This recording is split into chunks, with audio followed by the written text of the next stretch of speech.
कृष्णाय वासुदेवाय हरये परमात्मने प्रणतक्लेशनाशाय गोविन्दाय नमो नमः। राधा भक्तिर्हरिर्ज्ञानम् ताभ्यां यान च समन्विता तां श्रीभागवतीं गातां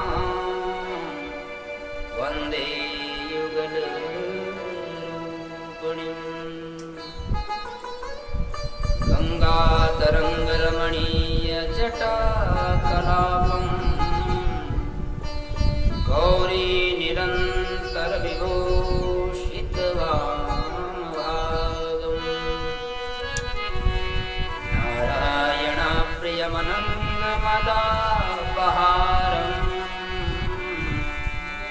वाराणसीपुरपतिं भज विश्वनाथम्। कात्यायनी महामाये भवानी भुवनेश्वरी संसारसागरे मग्नं मामुद्धर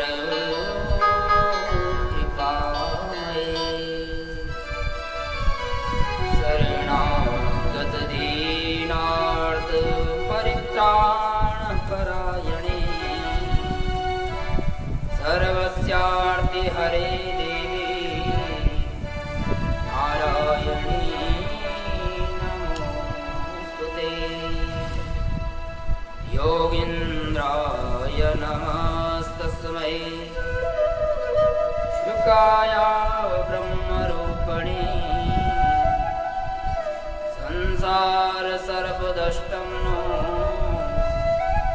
विष्णुरात्मोचते। नारायणं नमस्कृत्य नरं चैव नरोत्तमं देवीं सरस्वतीं व्यासं ततो जयमुदीरये। प्रणवो पवन कुमार गणपालक ज्ञान घन जासु हृदयागा वसई राम सर चाप धर। अनादि निधनो देव शंख चक्र गदाधर अक्षया पुंडरीकाक्ष पितृमोक्षवरदो भव। जय जय श्री राधारमण जय जय नवल किशोर जय गोपी चित चोर प्रभु जय जय माखन चोर। जड़ चेतन जग जीव जत सकल राममय जान वंदौ सबके पद कमल सदा जोरी जुग पानी। आइए हनुमंत लाल पधारिए कथा करऊं मति अनुसार प्रेम सहित गादी धरऊं पधारिए पवन कुमार पधारिए पवन कुमार पधारिए पवन कुमार।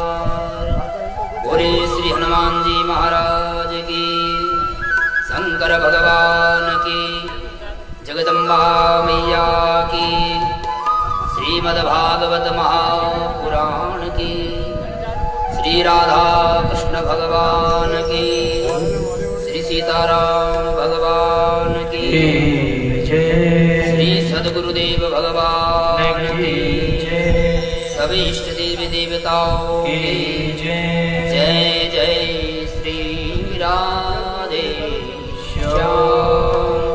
ओम नमः पार्वती पतये हर हर महादेव शंभो। परम मंगलमय अनंत कोटि ब्रह्मांड नायक सर्वेश्वर जगदाधिपति जगदीश्वर निराकार निर्विकार निर्विकल्प अकारण करुणा वरुणालय तटित विनिंदित श्री पीतांबरधारी यशोदा प्रौढ़ क्रीडा कारक कलिंद कन्या पुलकेली करता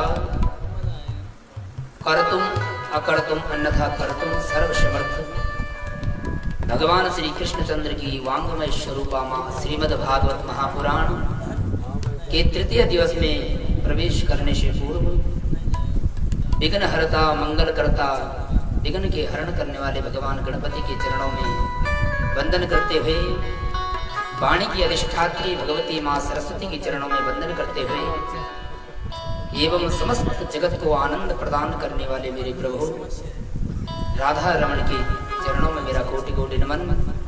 मर्यादा पुरुषोत्तम श्री राम भगवान, उनकी अहलादिनी शक्ति माँ भगवती जगत जननी सीता मैया, संकट मोचन श्री हनुमान जी महाराज के चरणों में वंदन करते हुए, भूत भावन भगवान भोलेनाथ के चरणों में वंदन करते हुए, समस्त जगत को शक्ति प्रदान करने वाली माँ भगवती जगदम्बा इष्ट देवी सुकुंडा माँ भगवती के चरणों में नमन करते हुए, नागराजा भगवान भैरव देवता नरसिंह देवता सभी इष्ट देवी देवताओं के चरणों में वंदन करते हुए आज तृतीय दिवस की कथा में प्रवेश करते हैं एवं मंच पर उपासित समस्त ब्राह्मण देवताओं के चरणों में वंदन करते हुए और इस गांव के समस्त ग्रामवासियों के हृदय में बसे हुए मेरे रघुनंदन राधा रमण को मेरा कोटि कोटि नमन। और जहां तक इस दास की आवाज पहुंच रही हो वहां तक के समस्त जीवों के हृदय में बसे हुए श्री राधा रमण को मेरा कोटि कोटि नमन। आइए सज्जनों, बड़ा ही परम सौभाग्य है जो आज भगवान की अनंत कृपा से श्रीमद् भागवत महापुराण का आपके ग्राम किरगणी में तृतीय दिवस प्रारंभ होने जा रहा है। और याद रखना सज्जनों, जहां भी भगवान की कथा होती है वहां केवल श्रोता लोग या वक्ता लोग ही नहीं रहते हैं। जब हम मंगलाचरण करते हैं उसमें कहते हैं कि आइए हनुमंत लाल पधारिए, कथा करूं मति अनुसार, प्रेम सहित गादी धरऊं, पधारिए पवन कुमार।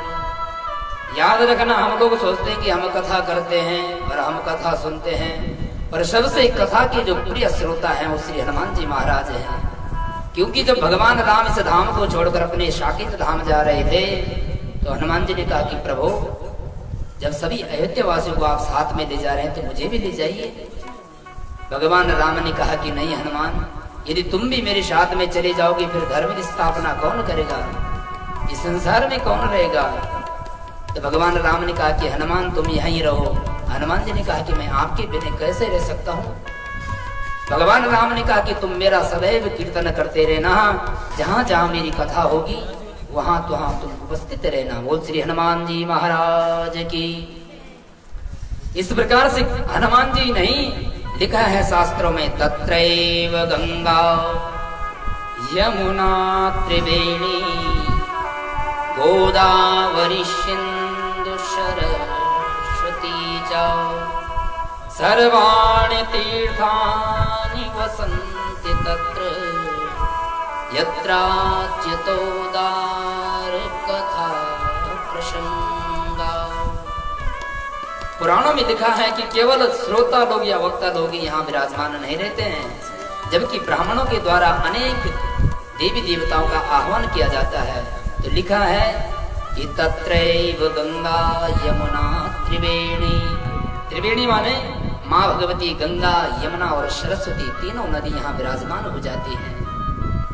जो पुण्य हमें गंगा, सरस्वती, यमुना में स्नान करने से प्राप्त होता है, वो पुण्य हमें भागवत की कथा श्रवण करने से यही इसी स्थान पे प्राप्त हो जाता है।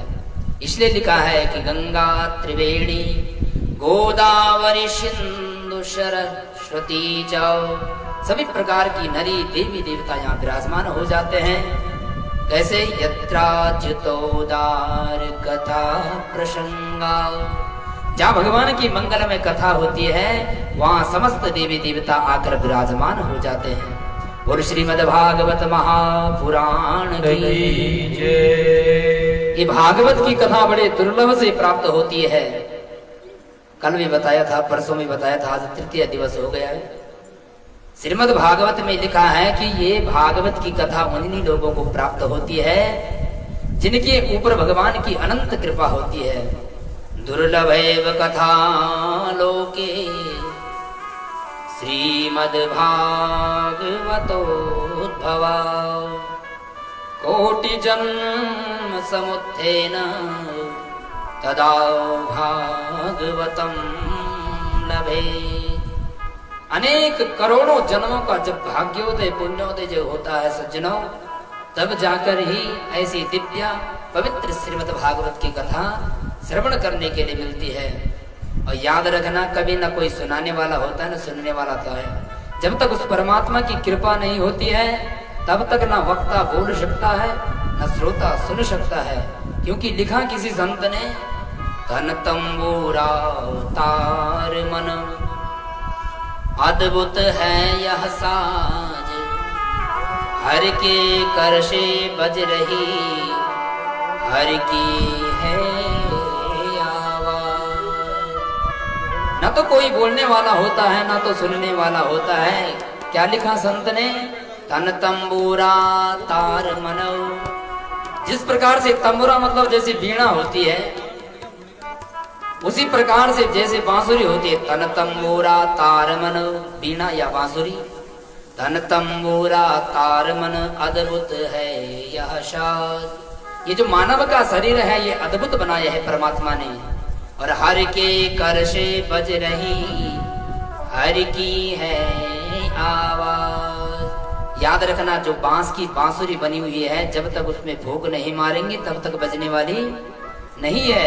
उसी प्रकार से मानव ना तो बोल सकता है ना सुन सकता है, पर जब उस परमात्मा की कृपा रूपी भोग जब पड़ती है तो मानव बोलने भी लग जाता है और सुनने भी लग जाता है। इसलिए जब तक परमात्मा की कृपा नहीं होगी तब तक न व्यक्ति सुन सकता है न बोल सकता है।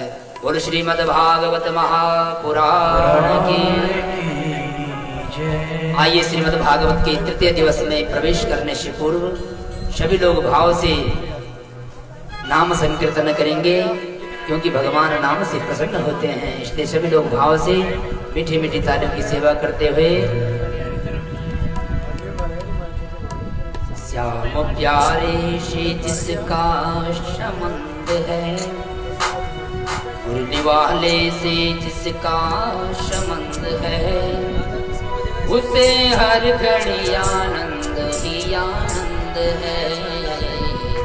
श्याम प्यारे से जिसका संबंध है, मुरली वाले से जिसका संबंध है, उसे हर घड़ी आनंद ही आनंद है। उसे हर घड़ी श्याम प्यारे से जिसका संबंध है, श्याम प्यारे से वाले से जिसका संबंध है, मुरली वाले से जिसका संबंध है, उसे हर घड़ी आनंद ही आनंद है। उसे हर घड़ी आनंद ही आनंद है।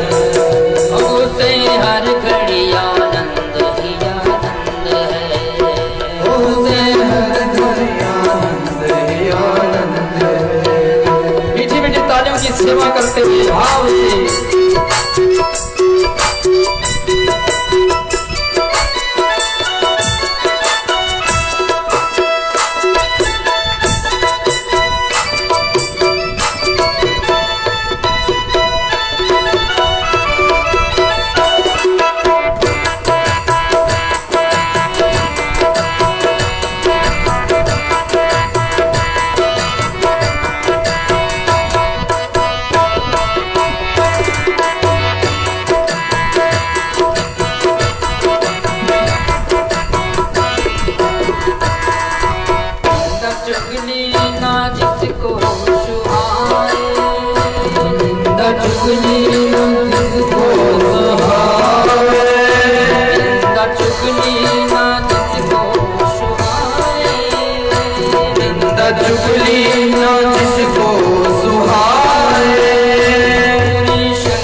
श्री राधा कृष्ण भगवान की जय, सीताराम भगवान की जय, जय श्री राधे श्याम। ओम नमः पार्वती पतये, हर हर महादेव शंभो। तो आइए सज्जनों, बड़ा ही परम सौभाग्य, बोलिए श्रीमद् भागवत महापुराण की जय हो। तो आइए सज्जनों, बड़ा ही परम सौभाग्य है, आज भगवत कृपा से, भगवान के अनुग्रह से आज श्रीमद् भागवत महापुराण का तृतीय दिवस प्रारंभ होने जा रहा है।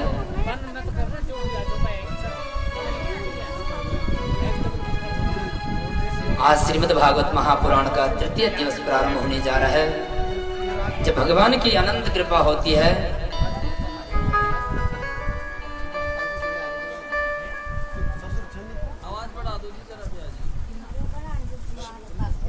बोल श्रीमद् भागवत महापुराण की।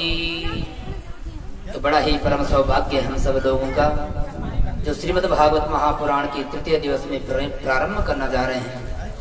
जब भगवान की अनंत कृपा होती है, तब जाकर ही श्रीमद् भागवत महापुराण पान करने के लिए मिलता है।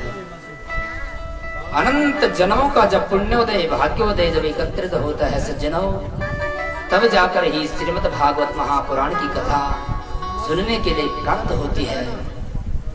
तो कल आप लोगों ने श्रवण किया,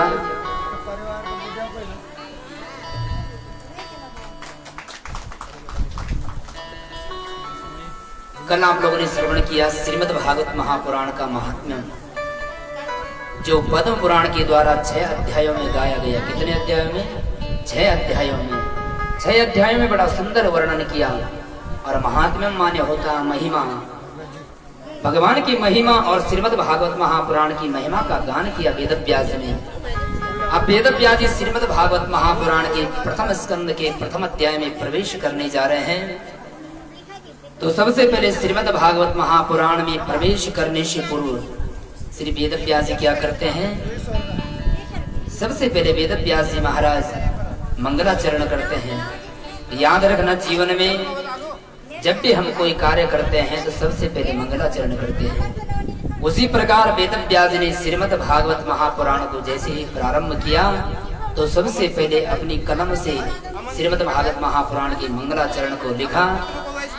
और मंगलाचरण लिख के वेदव्यास जी ध्यान करते हुए कहते हैं कि परमात्मा कैसा है उसका वर्णन करते हैं। तो श्रीमद् भागवत महापुराण के प्रथम स्कंद के प्रथम अध्याय का पहला श्लोक, जिसमें वेदव्यास ने मंगलाचरण किया। आइए हम सब लोग भी हाथ जोड़कर भगवान का मंगलाचरण करें। वेदव्यास जी लिखते हैं, जन्मा जस्य यतो चार्थेषु विज्ञस्वरा तेने ब्रह्म हृदयादि कवये मुह्यन्ति शूरयः तेजो वारिमृगां यथा विनिमयो यत्र त्रिसर्गो मृषा धाम्ना स्वेन सदा निरस्तकुहकं सत्यं परं धीमहि सत्यं परं धीमहि।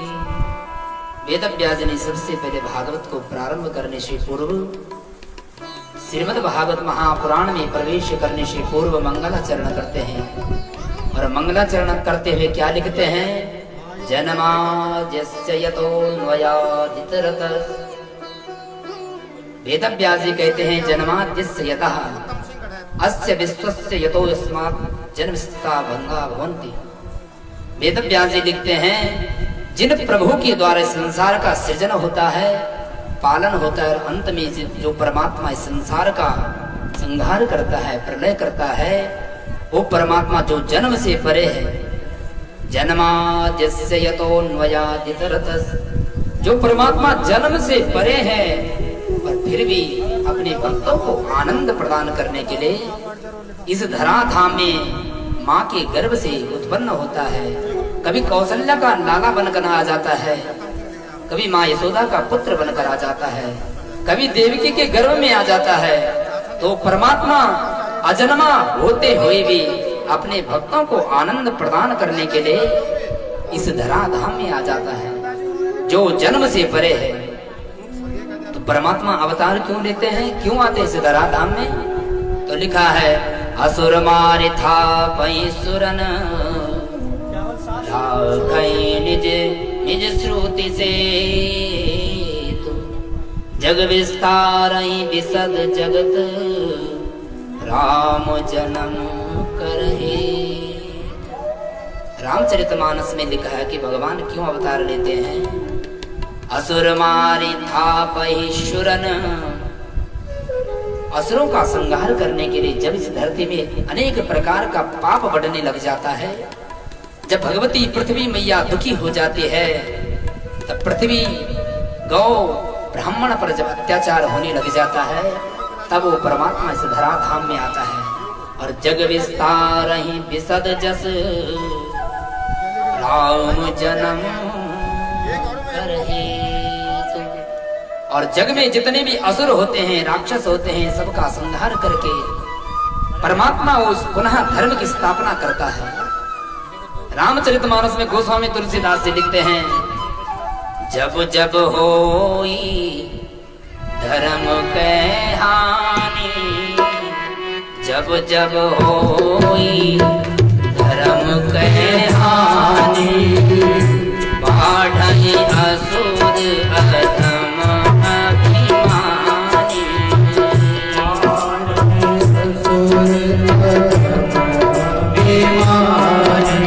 जब जब होई धर्म के हानि, जब जब होई धर्म के हानि, बाढ़हि असुर अधम अभिमानी, बाढ़हि असुर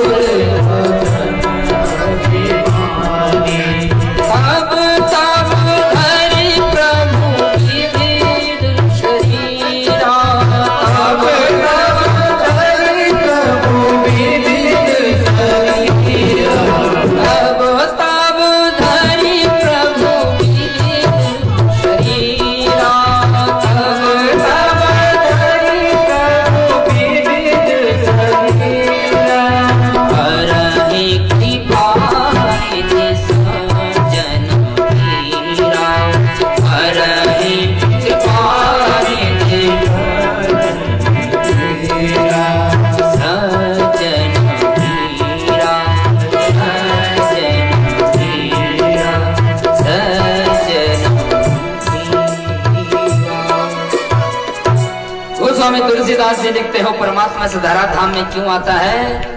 जब जब होई धर्म के हानि, जब जब धर्म की हानि होने लग जाती है और पाप जब अत्यधिक बढ़ने लग जाता है, जब जब होई धर्म के हानि, बाढ़हि असुर अधम अभिमानी। जब जब असुर अत्यधिक बढ़ने लग जाते हैं, राक्षस से बढ़ने लग जाते हैं। याद रखें, हम राक्षस कोई ऐसे बढ़ नहीं होता, राक्षस हमारा मानवों के बीच में कोई पैदा हो जाता है। जब हम लोग ही अत्यधिक पाप करने लग जाते तो हमारा रूप ही राक्षस का बन जाता है। जब जब होई धर्म के हानि, बाढ़हि असुर अधम अभिमानी। जब जब अत्यधिक अधर्म इस धरती में होने लग जाता है तो तब तब धरि प्रभु विविध शरीरा, तभी तभी परमात्मा विविध विविध शरीर लेके आता है इस धराधाम में और हरहि कृपा निधि सज्जन पीरा। तभी तभी वो परमात्मा इस धराधाम में आता है और अधर्म का नाश करके, राक्षसों का विनाश करके परमात्मा पुनः इस पृथ्वी में धर्म की स्थापना करता है। तो वही वेद व्यास ने मंगलाचरण में कहा कि वो परमात्मा कौन है। जन्माद्यस्य यतः जो जन्म से परे है फिर भी अपने भक्तों को आनंद प्रदान करने के लिए परमात्मा जन्म लेता है। वेदव्यास जी लिखते हैं कि जन्मा जस्य यतोन्वयादितरतस्सार्थेषु विद्यश्वरा।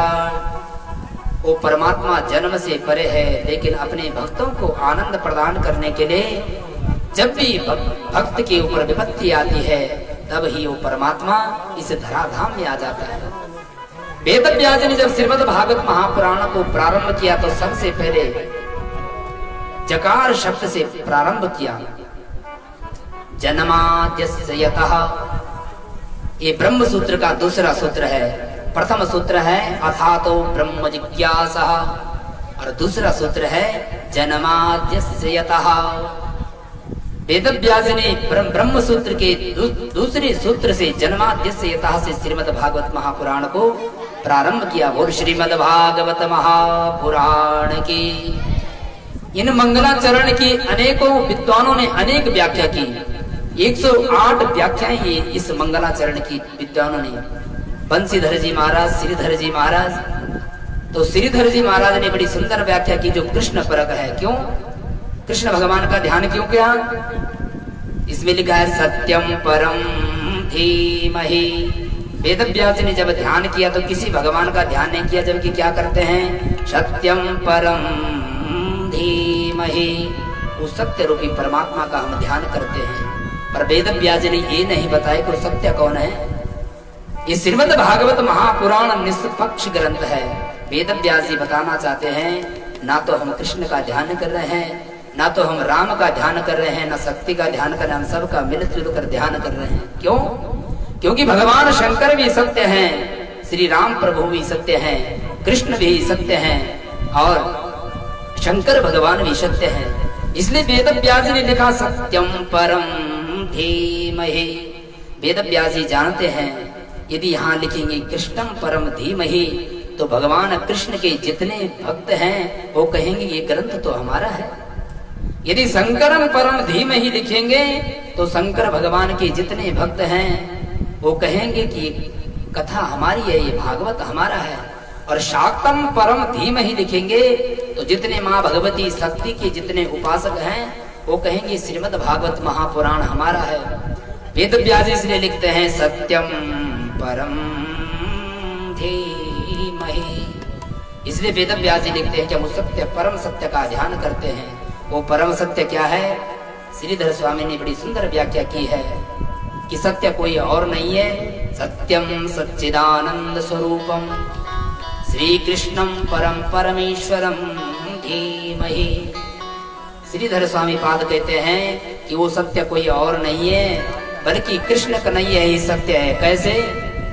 जब देवकी माँ के गर्भ में भगवान कृष्ण थे उस समय जब देवताओं को मालूम हुआ कि हमारे प्रभु माँ देवकी के गर्भ में आए हैं तो सभी देवता आते हैं और सभी देवताओं ने देवकी के आगे सन्मुख खड़े होकर भगवान की स्तुति करी। क्या करते हैं?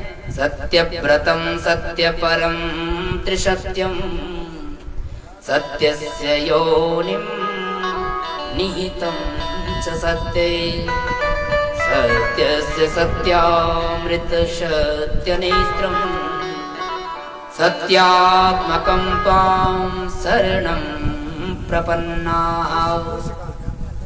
देवकी माँ के सन्मुख जब सभी देवता स्वर्ग से आए तो भगवान उस परमात्मा की जब स्तुति की, जब भगवान कृष्ण माँ देवकी के गर्भ में थे तो देवताओं ने यही स्थिति गाई। क्या? सत्य व्रतम सत्य परम त्रिसत्यम। हे प्रभु आप त्रिकाला बाधित सत्य हो, आप आज भी हैं, कल भी है और परसों भी है, जो बीता हुआ काल है उसमें भी विराजमान हो।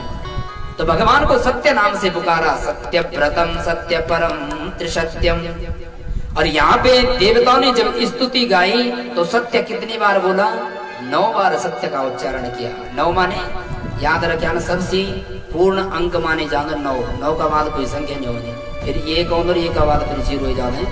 तो 9 को पूर्ण माना गया है, इसलिए देवताओं ने 9 बार सत्य का उच्चारण किया। बताना चाहते हैं देवता कि कृष्ण परम सत्य है, पूर्ण परमात्मा है, वो पूर्णावतार है। इसलिए कृष्ण का ध्यान करते हुए 9 बार सत्य का उच्चारण किया। सत्यस्य सत्यामृत सत्य नेत्रम सत्यात्मकं त्वां शरणं प्रपन्नाः। देवताओं ने कहा कि आप तो त्रिकाला सत्य हो, आज भी हो, कल भी हो और परसों भी हो, हर समय आप व्याप्त रहते हो। श्रीधर स्वामी बड़ा सुंदर व्याख्या करते हैं भगवान कृष्ण की। जन्माद्यस्य यतः, श्रीधर स्वामी पाद लिखते हैं आद्यस्य जन्मादि विकार रहितस्यापि यतः यत्र वसुदेव गृहे जन्म। श्रीधर स्वामी पाद कहते हैं वो परमात्मा कृष्ण कैसा है जो जन्म लेते हैं कहाँ? देवकी के घर में। यत्र वसुदेव गृहे जन्म, जिन्होंने वसुदेव के घर में जन्म लिया। किसी संत ने कहा महाराज वसुदेव के घर में तो जन्म लिया नहीं कृष्ण ने, कृष्ण ने तो जन्म लिया जेल खाने में, तो घर कहाँ से लिखा आपने, घर क्यों लिख दिया? तब किसी संत ने बताया घर वो नहीं होता है, न गृहम गृहमित्याहु गिरणी गृहमुच्यते। किसी संत ने बताया कि घर कोई घर नहीं होता है, ये ईंट पत्थरों का बना हुआ मकान घर नहीं कहते हैं। स्त्री को घर कहते हैं, जहाँ स्त्री का वास होता है उसे घर कहते हैं। याद रखना, जय घर में स्त्री नहीं हो तो घर घर नहीं हो, शमशान पड़ जाओ है। तो जिस घर में स्त्री ना हो घर घर नहीं है, घर बनता है स्त्री से। इसलिए यहाँ पे लिखा न गृहम गृहमित्याहु गिरणी गृहमुच्यते। तो संत ने बड़ा सुंदर जवाब दिया, जब माँ देवकी जेल खाने के अंदर थी तो घर तो वही हो गया ना। जब देवकी अपने घर में नहीं है, जेल खाने में है, तो देवकी के लिए घर वही है। इसलिए वसुदेव पत्न्याम देवक्याम, जब माँ देवकी जेल खाने में थी तब भगवान कृष्ण माँ भगवती देवकी के गर्भ में आए। श्रीधर स्वामी पाद कहते अन्नवयाद्यतरतः, जब देवकी के गर्भ से भगवान कृष्ण प्रकट हुए, पैदा हुए, तब क्या हुआ? अन्नवयाद्यतरतः अनुपश्चात अयात अगच्छत। जैसे भगवान कृष्ण ने देवकी के गर्भ से जन्म लिया, उसी समय क्या किया? वसुदेव जी ने उनको टोकरी में लेकर कहाँ छोड़ दिया? गोकुल में ले गए। क्यों? कंस के डर के मारे कि मेरे पुत्र को मारे ना, इसलिए वहां गोकुल में छोड़ दिया। इसलिए कहते अनुपश्चात अयात अगच्छत। ऐसा कोई बालक है जो जन्म तो यहाँ लेवर जाते ही कहीं दूर चले जाए, और भगवान कृष्ण वहां से मथुरा से गोकुल चले गए। तो श्रीधर स्वामी पाद कहते हैं कि भगवान कृष्ण इतने चतुर हैं कि किसी को मालूम भी नहीं हुआ कि कृष्ण का जन्म हुआ और वसुदेव जी ने गोकुल में छोड़ दिया। अर्थेषु कंस वंचनादि प्रयोगेषु निपुणः, भगवान इतने निपुण हैं, इतने बुद्धिमान हैं कि कंस को भी भनक नहीं लगी कि भगवान कृष्ण गोकुल के लिए चले गए। श्रीधर स्वामी पाद कहते हैं कि भगवान कृष्ण ऐसे चतुर हैं। स्वेषु गोपेषु राजते सोवते स्वराट। स्वराट का अर्थ बताते हैं, स्वराट माने स्वेषु गोपेषु राजते इति स्वराट। जो भगवान कृष्ण हर समय अपने ग्वाल बालों के संग में बड़े आनंदित रहते हैं, कभी बड़ी सुंदर वंशी का वादन करते रहते हैं, कभी ग्वाल बालों को बड़ा आनंदित करते रहते हैं, ऐसा वो परब्रह्म कृष्ण। श्रीधर स्वामी पाद व्याख्या करते तेने ब्रह्म हृदयादि कवये मुह्यन्ति शूरयः। श्रीधर स्वामी पाद कहते हैं वो कृष्ण कैसा है, जिस कृष्ण को देखकर अनेक देवी देवता भी मोहित हो जाते हैं। जब वो कन्हैया अपनी बंसी की तान छेड़ता है तो पाषाणात्रे दर्वत्वम यमुनाया कठिनत्वम। जब भगवान कृष्ण बांसुरी को बजाते हैं तो जो पाषाण है, पत्थर हैं, वो चलते चलते भगवान के पास आ जाते हैं, और यमुना की जो धारा है जिसका काम बहना है वो रुक जाती है। जो गायें घास चल रही हैं वो वहीं पे भूल जाती हैं जब भगवान कृष्ण की बांसुरी को सुनते हैं। इस प्रकार से श्रीधर स्वामी बड़ी सुंदर व्याख्या करते हैं, वो सत्य कोई और नहीं बल्कि सत्य वो भगवान कृष्ण ही सत्य है। इसलिए लिखते हैं सत्यम परम धीमहि, वो सत्य कोई और नहीं बल्कि वो भगवान कृष्ण ही सत्य है। गुरु कृष्ण कन्हैया लाल की। तो वेद व्यास ने सबसे प्रथम श्लोक में ध्यान किया और द्वितीय श्लोक में गान करते हैं। द्वितीय श्लोक गाते हुए वेद व्यास जी लिखते हैं धर्मः प्रोचित कैतोत्र परमो निर्मत्सराणां सता वैद्यं वास्तवमत्र वस्तु शिवदम् आपत्रयोन्मूलनम्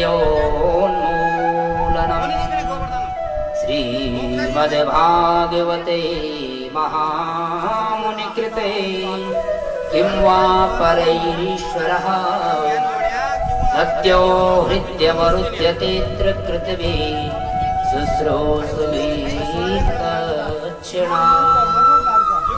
द्वितीय श्लोक में गान करते हुए वेदव्यास जी लिखते हैं कि श्रीमद् भागवत श्रवण करने का अधिकारी कौन है।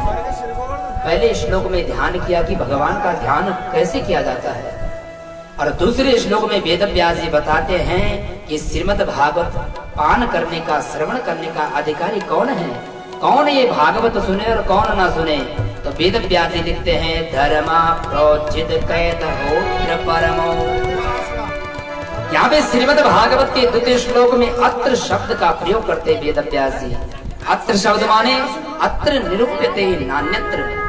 जो धर्म का निरूपण श्रीमद् भागवत महापुराण में किया गया है वो अन्यत्र शास्त्रों में नहीं किया गया है।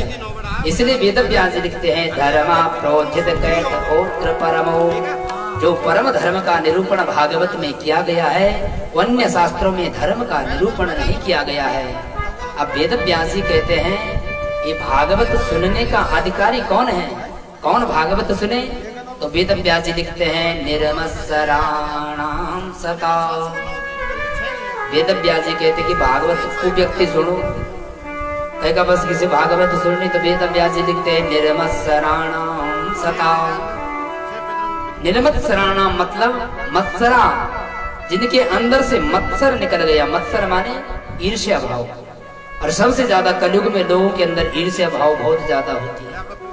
जब तक व्यक्ति के अंदर से ईर्ष्या नहीं गई तब तक भगवान की कथा सुनने का अधिकारी नहीं है। और इस कलयुग में सबसे ज्यादा ईर्ष्या भाव है। महाराज एक व्यक्ति ने, बगल वाले ने मकान बना दिया, मेरा मकान क्यों नहीं बना। यदि किसी व्यक्ति ने गाड़ी ली तो परेशान हो जाता है, महाराज इनके बच्चों ने गाड़ी ली नहीं, हमने अभी तक गाड़ी तक नहीं ली। ऐसी ईर्ष्या व्यक्ति करता है। तो श्रीमद् भागवत महापुराण में वेदव्यास जी लिखते हैं कि निर्मत्सराणां सता निर्गतः मत्सरा यद्याति निर्मत्सराः। जिसके अंदर से मत्सर निकल गया है। मत्सर माने ईर्ष्या भाव। मत्सर और मच्छर में थोड़ा ही अंतर है। मच्छर तो बाहर से काटता है, हमारे गुरुवार मत मच्छर नहीं होता पर कबाड़ों में वो तो बाहर से ही काटता है, लेकिन मत्सर जो अंदर का जो ईर्ष्या भाव होता है वो अंदर से काटने लग जाता है कि फलाने व्यक्ति ने इतना बड़ी बिल्डिंग लगा दी, आज तक हम लगा ही नहीं पाए। जबकि ये कहना चाहिए कि परमात्मा की कैसी कृपा है इनके ऊपर, इतनी बड़ी बिल्डिंग लगा दी, भगवान भी हमारे ऊपर कृपा करे, हमारी भी लग जाए। पर लेकिन कलयुग के लोग ईर्ष्या भाव करते हैं। निर्मत्सराणां सता। वेदव्यास जी लिखते हैं जो निर्मत्सर हो गए, जिनके अंदर से ईर्ष्या भाव निकल गया, कपट निकल गया, वही भागवत सुनने का अधिकारी है। क्योंकि रामचरितमानस में गोस्वामी तुलसीदास जी बड़ा सुंदर वर्णन करते हैं। निर्मल मन जन शो मोहि पावा, निर्मल मन जन शो मोहि पावा, मोहि कपट चल चित पावा, मोहि कपट चल चित पावा, निर्मल मन जन शो मोहि पावा, निर्मल मन जन शो मोहि पावा, मोहि कपट चल चित पावा, मोहि कपट चल चित पावा, चित न भावा, चित न भावा, चित न भावा, चित न भावा।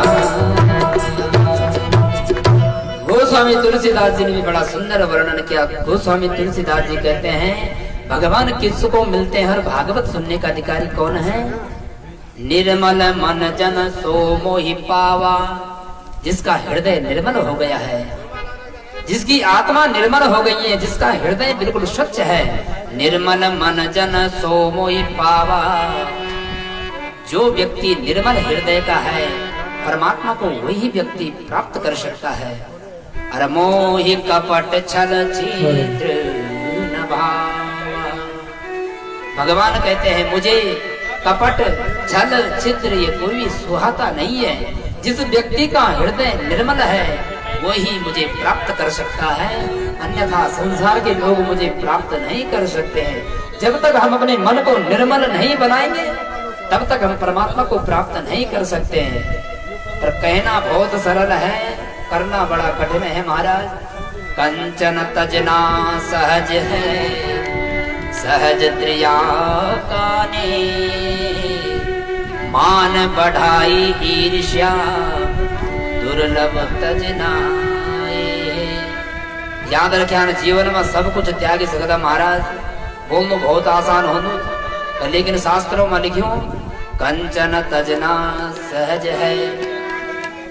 जे व्यक्ति का हाथ में अंगूठी हो के छोड़ सको, कभी फेंक सको, कभी नहीं छोड़ सको। कंचन तजना सहज है। फिर भी गोस्वामी तुलसीदास जी लिखते हैं उसको छोड़ देगा उसको। कंचन तजना सहज है, सहज त्रिया काने।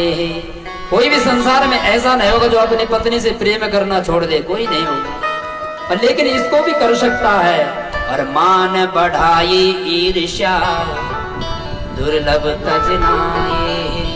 कोई भी संसार को व्यक्ति यन नहीं जो मान सम्मान न चाहो, कोई चाहे न गया। प्रत्येक व्यक्ति चाहो कि मेरे खूब मान सम्मान हो, यन व्यक्ति कोई छा संसार में। जो व्यक्ति यन सोच दो महाराज मेरे मान सम्मान न हो, प्रत्येक व्यक्ति की इच्छा होने की मेरे खूब मान सम्मान हो।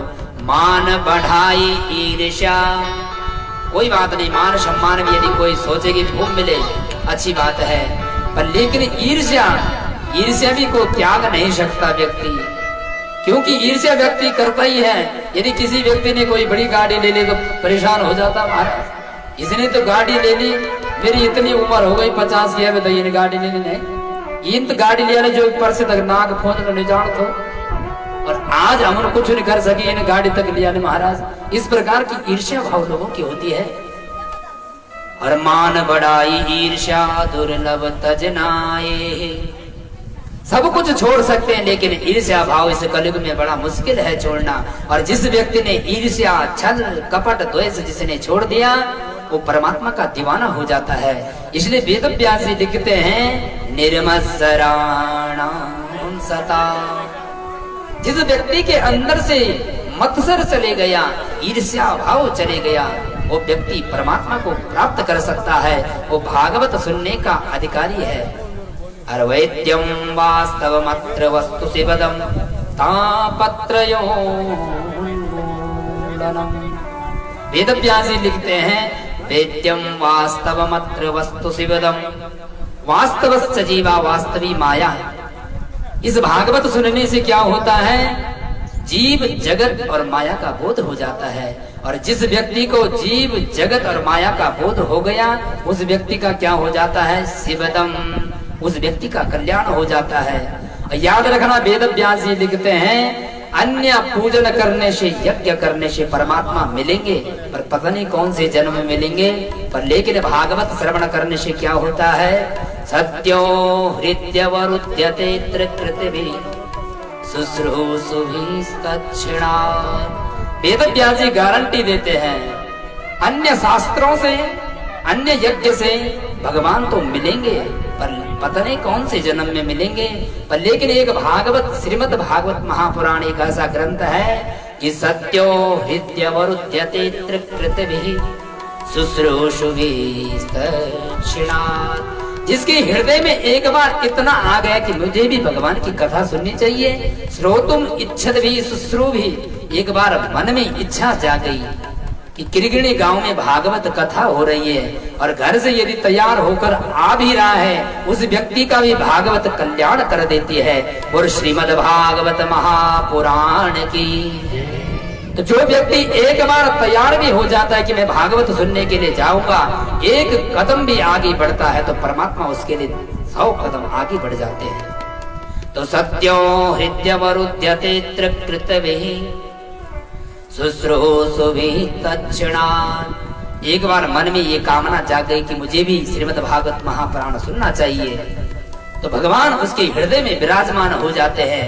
और भागवत के महात्म्य में लिखा है, उत्थाय प्रणमेद ये वै श्रीमद् भागवतम नरः।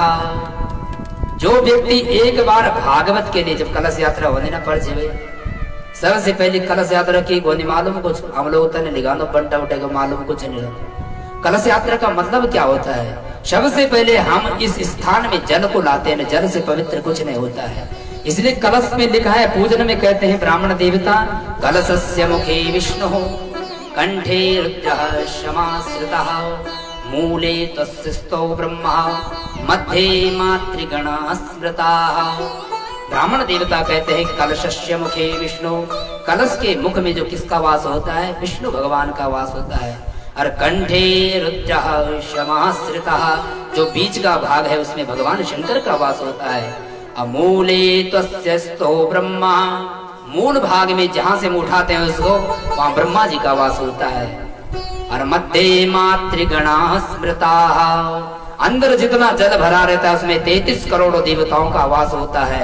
इसलिए हम कलश लेके और ढोल नगारो लेके क्या करो जानो, ताकि जतरा देवता छा त्यों बोलोनो को जानो हम, ताकि हमारो सब कुछ पवित्र हो जाओ। जो यज्ञ मंडप अगर ये में कई प्रकार कोई व्यवधान हो वो पवित्र हो जाओ। बोल श्रीमद् भागवत महापुराण की।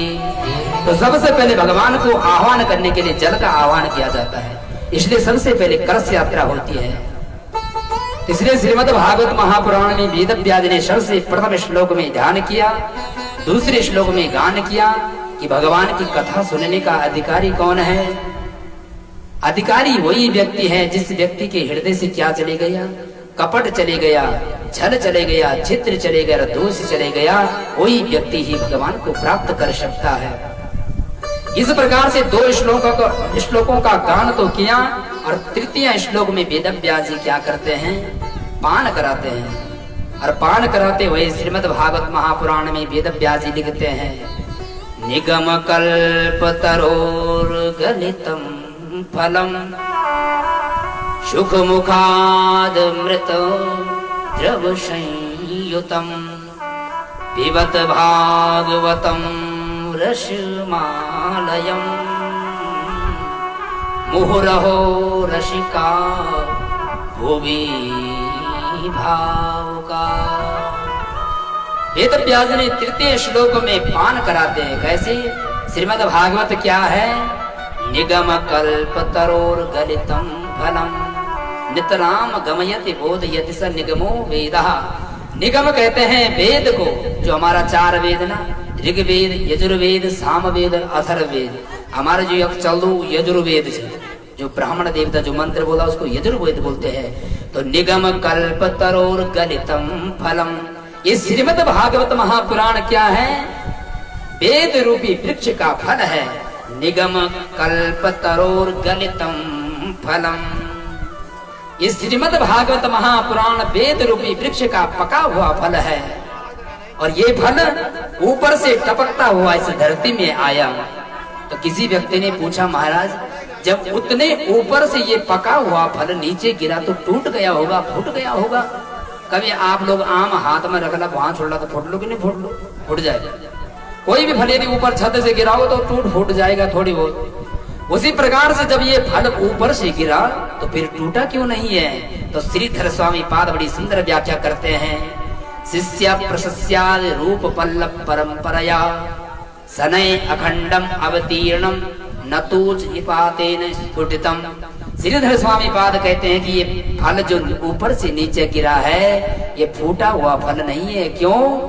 क्योंकि ये एकदम ऊपर से गिरता तो भले फूट जाता, पर ये फल जो है ऊपर से एकदम नहीं गिरा। कैसे आया?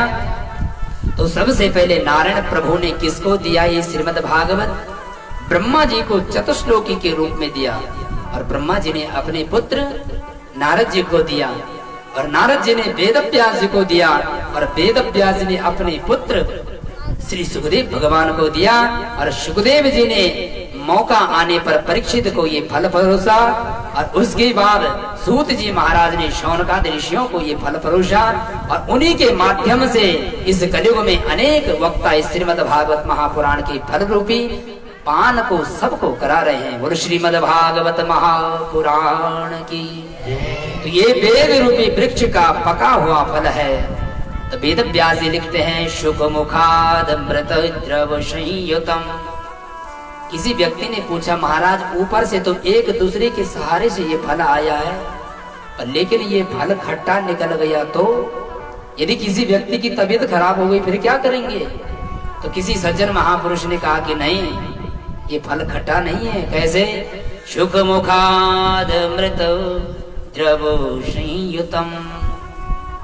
भगवान वेद व्यास जी कहते हैं ये फल खट्टा बिल्कुल नहीं हो सकता। कैसे? जिसमें एक बार तोते का मुंह लग जाता है वो फल कदापि खट्टा नहीं होता है। याद रखिए ना, हमारा जो वृक्ष होला, सेब का या कोई भी फल हो लो, उस बार यदि तोता एक बार मुख मार दे तो फल कभी खट्टू नहीं होने, एक बार जमे दिख जाए। तो वेद व्यास जी कहते हैं जिस फल में एक बार तोते का मुंह लग जाता है वो कभी जीवन में खट्टा नहीं होता है। इसलिए श्रीमद् भागवत महापुराण में किसका मुख लगा है? सुख मुखाद अमृत द्रव संयुतम। इसमें मेरे पुत्र सुखदेव का मुख लगा हुआ है, इसलिए ये फल खट्टा तो हो ही नहीं सकता है। तब किसी व्यक्ति ने कहा अरे वेद व्यास जी खट्टा नहीं है, कोई बात नहीं है। आप कह रहे हैं कि इसका पान करो, इसको पियो। पिबत भागवतम। वेद व्यास जी ने कहा इस फल को पियो। किसी सज्जन ने कहा कि फल भी कोई पिया जाता है, आम को कभी पिया जाता है क्या? सेब को कभी पिया जाता है? तो सज्जन ने कहा कि महाराज आप कह रहे हो कि पिबत भागवतम रसमालयम, इस भागवत को पियो, इसको पिएंगे कैसे इसको? तो वेद व्यास जी कहते हैं कि पिबत भागवतम रसमालयम। ये फल ऐसा फल है, और फल ऐसे होते हैं जिसमें गुठली होती है, किसी में बीज होता है, किसी में छिलका होता है, लेकिन ये श्रीमद् भागवत महापुराण ऐसा फल है जिसमें ना तो छिलका है, ना तो गुठली है, ना कोई बीज है। और श्रीमद् भागवत महापुराण की ऐसा ये श्रीमद् भागवत का दिव्य फल है। तो किसी ने पूछा महाराज यदि आम है तो आम से आम रस बनता है, सेब है तो सेब रस बनता है, इस श्रीमद् भागवत रूपी फल से कौन सा रस बनता है? तो वेद व्यास जी लिखते हैं अमृतम परमानंद सएव द्रवो रसः। वेद व्यास जी लिखते हैं इस फल से कोई साधारण रस नहीं निकलता है। अमृतम परमानंदम, अमृत की प्रसाद होती है श्रीमद् भागवत रूपी फल से। अमृतम परमानंदम सएव द्रवो रसः। ये साक्षात अमृत है, अमृत का पान करते हैं जो भी श्रोता भागवत की कथा सुनता है, ये भागवत रूपी अमृत का पान ही करते हैं। तो किसी व्यक्ति ने कहा कि महाराज यदि ये रस है तो इस रस को आप किस किस को पिला रहे हैं? तो वेद व्यास जी लिखते हैं अहो रसिका भूवि भावुका। वेद व्यास जी कहते हैं कि हम उन लोगों को पिला रहे हैं, किसको? अहो रसिका भूवि भावुका। बड़ा सुंदर जवाब दिया वेद व्यास ने। हम श्रीमद् भागवत महापुराण को उन्हीं लोगों को पिला रहे हैं जो रसिक हैं और जो भावुक हैं। तो वेद व्यास जी से कहा महाराज आप ऐसा पक्षपात क्यों कर रहे हैं, और जो लोग आ जाएंगे उनको नहीं पिलाओगे क्या? वेद व्यास जी कहते अहो रसिका भूवि भावुका। वेद व्यास जी कह रहे हैं कि पिला तो हम सब को रहे हैं, पर लेकिन विशेष रूप से उन लोगों के लिए श्रीमद् भागवत है जो भावुक लोग हैं, जो रसिक लोग हैं। वेद व्यास जी कहते हैं यदि किसी व्यक्ति ने कहीं पे कोई पानी पिलाने के लिए कहीं खड़ा हो धूप में, तो सभी रास्ते में सभी लोग जैसे जा रहे हैं तो पानी पूछने के लिए प्रत्येक व्यक्ति जब प्यास लगती थी पीने के लिए हर कोई आएगा, पर जिस व्यक्ति को प्यास लगी होगी वही व्यक्ति पानी पीने के लिए आएगा, और जिसको प्यास नहीं लगी होगी वो आएगा नहीं। और आएगा भी तो अनेक प्रकार के प्रश्न करेगा, महाराज तो पानी कखन भरी, वो मंगन भरी की पहले नहीं धो कि नहीं धो महाराज, कखन भरी तो पानी कखन जाए, गार्डन जाए, गदेरा जाए, नलका पर जाए, कौन पानी ठंड चीनी मिलाएंगे नहीं मिलाएंगे, क्योंकि उसको प्यास ही नहीं है। और जिस व्यक्ति को प्यास नहीं होती है वो व्यक्ति अनेक प्रकार के प्रश्न करता है। इसलिए वेद व्यास जी कहते हैं मैंने उन्हीं लोगों के लिए श्रीमद् भागवत महापुराण बनाया है जो भगवान के प्यासे हैं, भगवान से मिलने के लिए पिपासु बने हैं। और श्रीमद् भागवत महापुराण की तो वेद व्यास जी लिखते हैं इस भागवत को केवल एक बार नहीं, मुहु रहो रसिका भूवि भावुका, इस भागवत को एक बार नहीं मुहु रहो, मुहु माने बार बार, संस्कृत में कहते हैं मुहु, मुहु माने बार बार पियो, जितनी बार हो सके उतनी बार श्रीमद् भागवत महापुराण को पियो। और इतना पियो कि हम भी तर जाएं और हमारी पीढ़ियां जितनी है सब तर जाए। और श्रीमद् भागवत महापुराण की इस प्रकार से वेद व्यास ने 3 श्लोकों में बड़ा सुंदर वर्णन किया। प्रथम अध्याय में ध्यान किया, दूसरे अध्याय में गान करते हैं और तृतीय अध्याय में तीसरे श्लोक में पान कराते हैं। इस प्रकार से 3 श्लोकों का बड़ा सुंदर वर्णन किया। और अब वेद व्यास जी नैमिषारण्य की पावन भूमि में प्रवेश करते हैं। नैमिषे निमसच्छेत्रे ऋषया शौनकादयः सत्रं स्वर्गाय लोकाय सहस्र सममासत। वेद व्यास जी अब उस नैमिषारण्य की पावन भूमि में प्रवेश कर रहे हैं। उस नैमिषारण्य की पावन भूमि में कौन बैठे? पर्ची बोले दोनों में याद नहीं हो, याद नहीं हो महाराज तो परीक्षा में फिर फेल नहीं हो है। यक तो ना फीस पढ़ने ना कुछ पढ़ने, थोड़े बहुत पढ़ते होते 10 रुपया 20 रुपया, लेकिन जो कॉलेज में लाखों रुपए पढ़ते महाराज। तब ये भी विद्यालय, इसमें सिखाया जाता है कि भगवान किस स्वरूप के हैं। तो परसों कौन बैठे थे नैमिषारण्य की पावन भूमि में? सूत जी महाराज, जिनकी अवस्था कैसी है? बिल्कुल छोटी अवस्था है, 16 वर्ष की अवस्था है। और शौनकादि ऋषि जिनकी हजारों वर्ष की उम्र है, उनको सूत जी महाराज इस कथा को सुना रहे हैं। वेद व्यास जी ने केवल लिखा इस भागवत को, क्या किया? केवल लिखा। और सूत जी महाराज भागवत को सुनाते हैं और सुखदेव जी परीक्षित को इस कथा को सुनाते हैं। सूत जी महाराज नैमिषारण्य की पावन भूमि में बैठे हैं और एक गद्दी में विराजमान हो रखे हैं और 88,000 शौनकादि ऋषि बैठे हुए हैं और अनेक पुराणों का वाचन कर रहे हैं। और शौनकादि ऋषि बड़े ध्यान से सुन रहे हैं। उसी नैमिषारण्य की भूमि की कथा प्रारंभ करते हैं। नैमिषे निमसच्छेत्रे ऋषया शौनकादयः, शौनकादि ऋषि बैठे हैं, बड़े ध्यान मग्न बैठे हैं। नैमिषारण्य का मतलब परसों बताया था मैंने, जहाँ नीम के वृक्ष अधिक हों उसी भूमि का नाम नैमिषारण्य है। उस भूमि में सूत जी महाराज शौनकादि ऋषियों को कथा सुना रहे हैं। और दूसरा मतलब होता है जहाँ का निमिष माने एक क्षण, जिस जगह का एक क्षण भी बड़ा कीमती हो उसी भूमि का नाम नैमिषारण्य भूमि। बोलो नैमिषारण्य भूमि की। और सभी ऋषि मुनि क्यों सुन रहे हैं भागवत को? सत्रम स्वर्गाय लोकाय सहस्र सममासत, वहां 7 दिन का अनुष्ठान नहीं, 1000 वर्ष का सत्र चल रहा है। हम लोग 2 दिन में परेशान हो जाना महाराज। आज व्यास से जल्दी बैठ के की बैठे हो रही, जल्दी आज थोड़ा बाद में बैठता, आधा घंटा बाद तो ठीक, थोड़ी नींद पूरी हो जाने। प्रत्येक व्यक्ति सोच दो महाराज आज तो हम सब लोग बैठे था, कोई व्यक्ति आए नहीं, कोई बात नहीं, अगर 9 निकल दो कुछ निकल दो, अगली कथा में सुन लेंगे, कोई बात नहीं।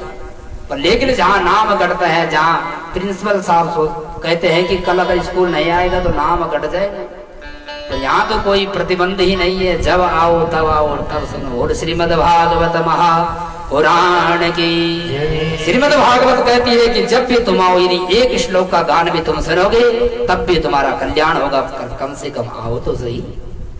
इस प्रकार से नैमिषारण्य की पावन भूमि में भागवत श्रवण कर रहे हैं। हम किस लिए सुन रहे हैं? कि हमारे पितरों का उद्धार हो, हमें धन धान्य की प्राप्ति हो, इसीलिए तो बैठे हैं सभी लोग। कुछ ना कुछ तो चाहिए ना, या तो भगवान मिले या तो धन धान्य की प्राप्ति हो, या हमारे पितरों का उद्धार हो, इसलिए भागवत सुनते। और ऋषि, ये शौनकादि ऋषि क्यों सुन रहे हैं? सत्रम स्वर्गाय लोकाय सहस्र सममासत, शौनकादि ऋषि कथा इसलिए सुन रहे हैं कि हमें उस भगवान की प्राप्ति हो जाए। वैकुंठ की प्राप्ति हो जाए, वो कृष्ण हमें मिल जाए। इसलिए शौनकादिक ऋषि सूत जी महाराज से कथा सुन रहे हैं। आज शौनकादिक ऋषियों ने हाथ जोड़कर प्रार्थना की और प्रार्थना कर कर 6 प्रश्न करते हैं, और इन्हीं 6 प्रश्नों से श्रीमद् भागवत महापुराण पूरा बन गया 18,000 श्लोकों में। आज सूत जी महाराज से बड़े सुंदर 6 प्रश्न करते हैं। शौनकादिक ऋषि क्या कहते हैं? किम श्रेयः शास्त्रसारः का स्वावतार प्रयोजनम, किम कर्म केवतारश्च धर्मः कं शरणं गतः। शौनकादिक ऋषियों ने आज 6 प्रश्न किए। कितने प्रश्न किए? 6 प्रश्न। 6 पता हो ना? 6 प्रश्न करे सूत जी महाराजन। तो धर्माकं शरणं गतः, पहला प्रश्न किया। बड़े ध्यान से सुनना कि प्राणी मात्र का कल्याण कैसे हो, क्योंकि प्राणी मात्र, जीव मात्र कभी भगवान की साधना नहीं करता, किसी प्रकार का कोई कर्म नहीं करता। कोई व्यक्ति कर देता है और जब करता है उसके बाद दूसरे दिन भूल जाता है। जब तक भागवत 7 दिन की चल रही है तब तक तो महाराज कहते हैं खूब दीवाबत्ती घुमाते हैं। अरे जैसे ही भागवत पूरी छोड़ो, जब अगली कथा होगी तब देख ली। तो उसी प्रकार शौनकादिक ऋषि कहते हैं कि महाराज हमारे 6 प्रश्न हैं, इनके उत्तर दीजिए आप। तो पहला प्रश्न करते हैं कि प्राणी मात्र का कल्याण कैसे हो।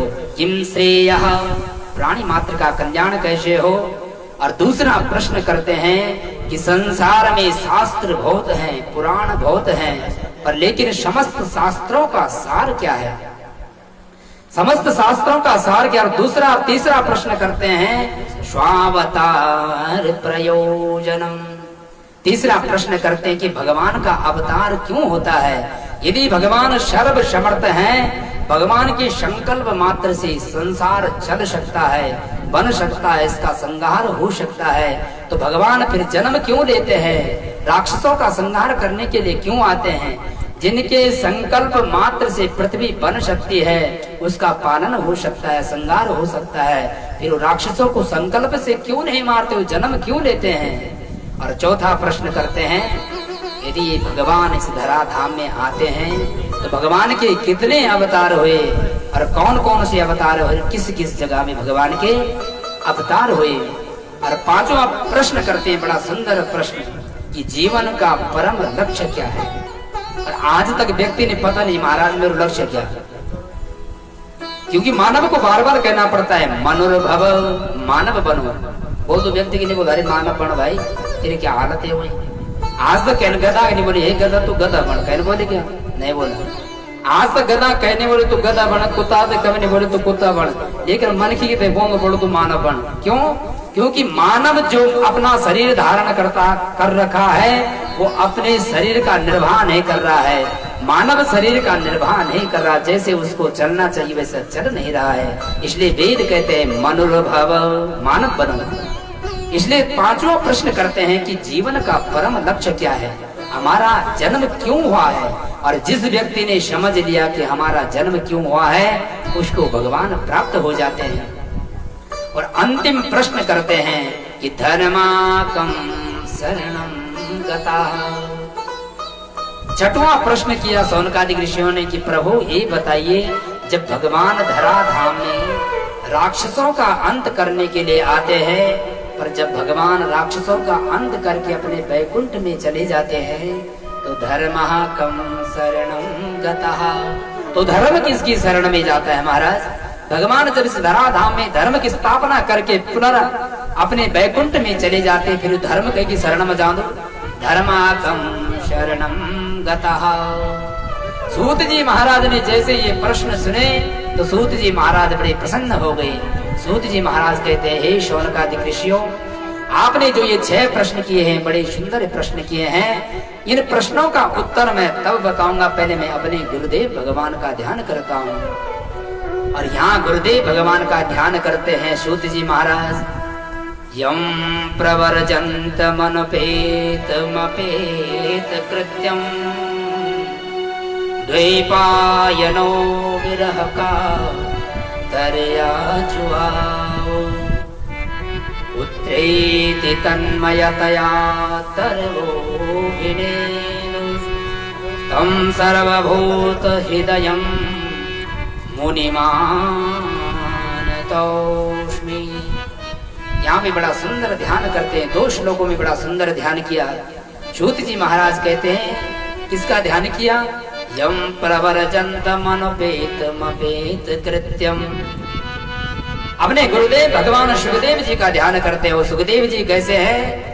यम प्रवरजन्तमनुपेतमपेत कृत्यम, जिन्होंने अपनी माँ के गर्भ से जन्म लिया और जन्म लेते ही भाग गए। प्रसव कथा सुनी थी ना पहला दिन। जिन्होंने माँ के गर्भ से जन्म लिया और भाग गए। जैसे ही वेदव्यास जी को मालूम हुआ कि मेरा पुत्र जंगल की तरफ जा रहा है, तो पीछे पीछे वेदव्यास जी दौड़ने लग गए। तो पुत्रेति तन्मयतया तरभोभिनेदुः। वेदव्यास जी अपने पुत्र को बार बार आवाज लगाने लगे, हे पुत्र पुत्र रुक जाओ।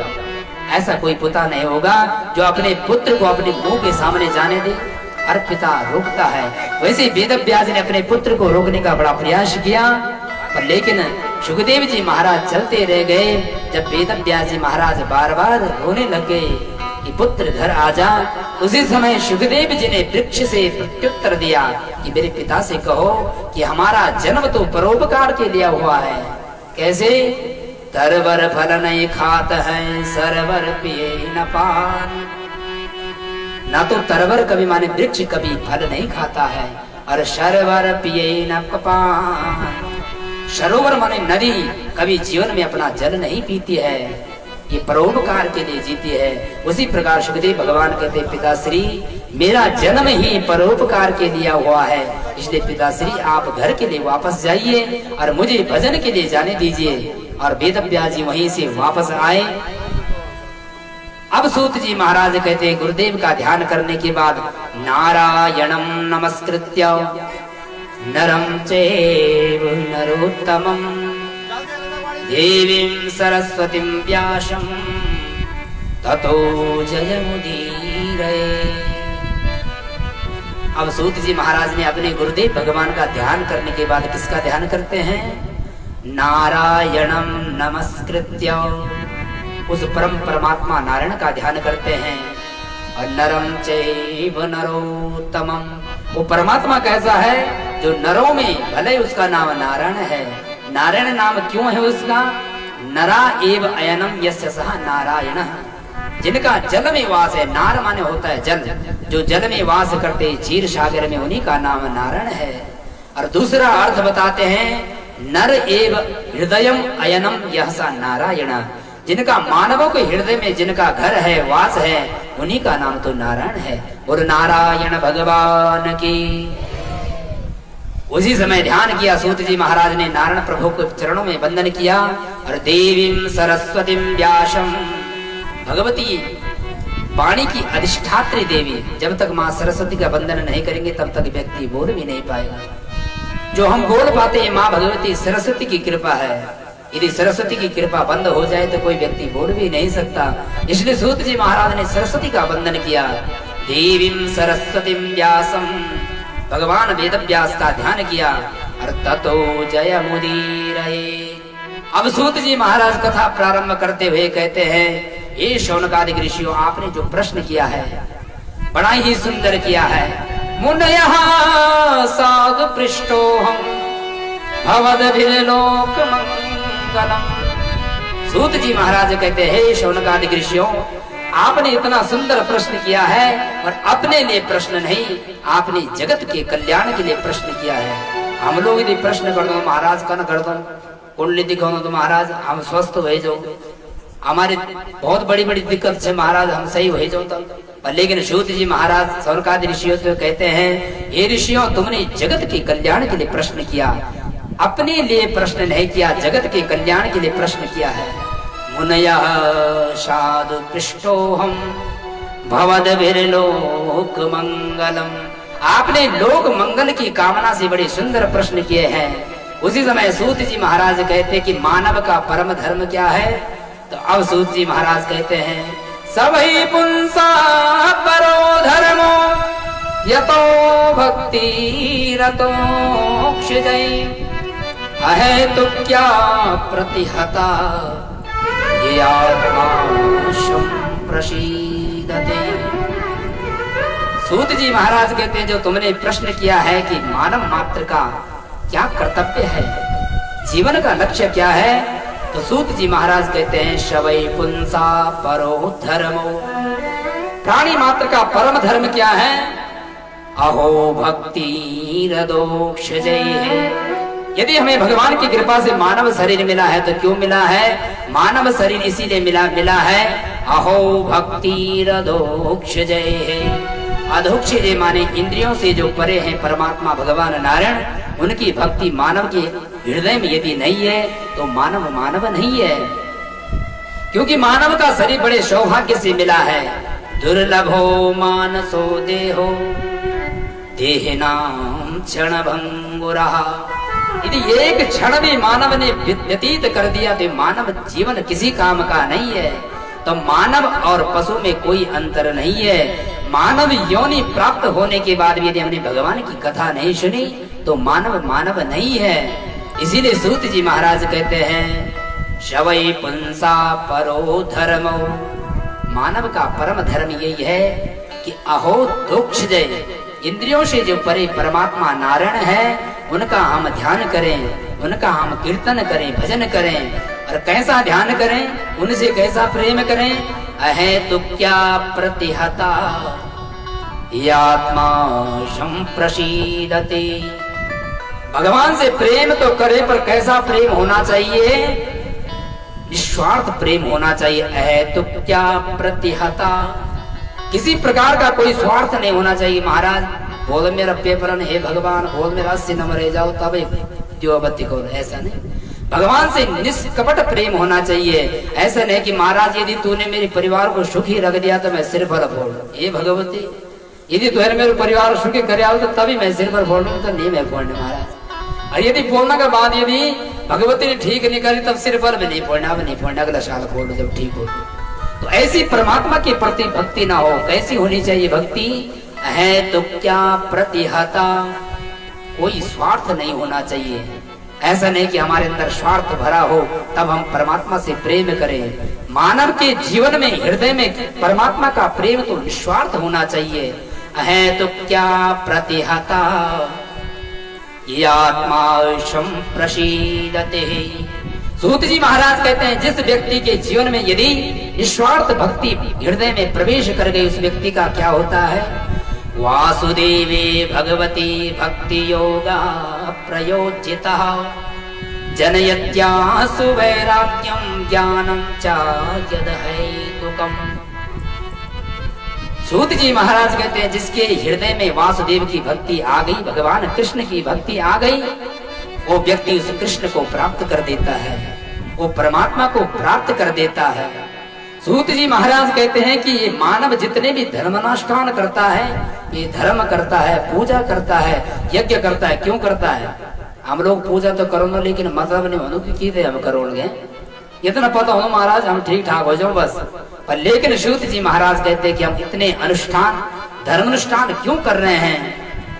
धर्म स्वनिष्ठतः पुंसाम विश्वकसेन कथा सुयः नोत्पाद्यति रतिम श्रमएव हि केवलम। सूत जी महाराज कहते हैं हम कितने बड़े बड़े धर्मानुष्ठान क्यों ना कर लें, पर जब तक उस परमात्मा से प्रेम नहीं हुआ कितने भी बड़े यज्ञ क्यों ना कर लो, कितनी भी बड़ी बड़ी श्रीमद् भागवत महापुराण क्यों ना कर लो, कितनी बड़ी बड़ी राम कथा क्यों ना करा लो, पर जब तक उस परमात्मा के प्रति हमारा प्रेम नहीं होगा तब तक क्या है ये सब श्रम एव ही केवलम, केवल व्यर्थ परिश्रम है, केवल हमारा 3 घंटा ये गंवाना है व्यर्थ में। यदि इस परमात्मा के प्रति हमारी सच्ची निष्ठा सच्ची श्रद्धा नहीं उत्पन्न हुई तो ये सब व्यर्थ है। श्रम एव ही केवलम, उसका केवल परिश्रम व्यर्थ में गया। गोस्वामी तुलसीदास जी ने बड़ी सुंदर पंक्ति लिखी है। नथनी दीनी यार ने तो चिंतन बारंबार, नाक दीन करतार ने उसको दिया विशाल। गोस्वामी तुलसीदास जी कहते हैं कि नथनी दीनी यार ने, जो नथ होते ना नथोलो तो हमारा घर बैठे कोई दे दो या कोई मामा देना ये देना ना, तो नथनी दीनी यार ने, नथनी कोई भी दे देगा तुमको, पर नथनी दीनी यार ने तो चिंतन बारंबार। तीन नथोली हम जब जब भय निकाला निम निकाला तब याद कर दे रहना कि महाराज कई व्यक्ति ने मैंने नथोली दिन थे। पर नाक दीन कर तार ने उनको दिया विशार। नथनी तो हम बार बार याद करते रहते हैं, पर याद रखना नाक दीन कर तार ने जी पर हम नथोल पर तो नाक इन परमात्मा न देने, और उस परमात्मा को हम भूल जाते हैं। यदि वो नाक ही न देता कब पेड़ था नथोल करोड़ पर है।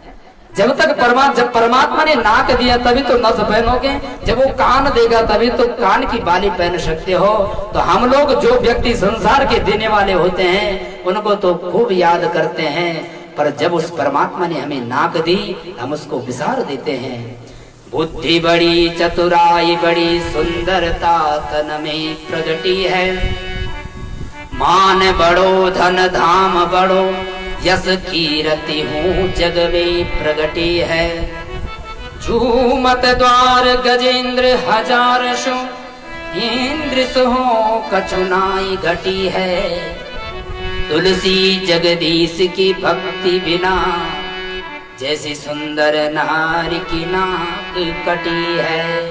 गोस्वामी तुलसीदास ने बड़ा सुंदर भाव दिया कि बुद्धि बड़ी चतुराई बड़ी।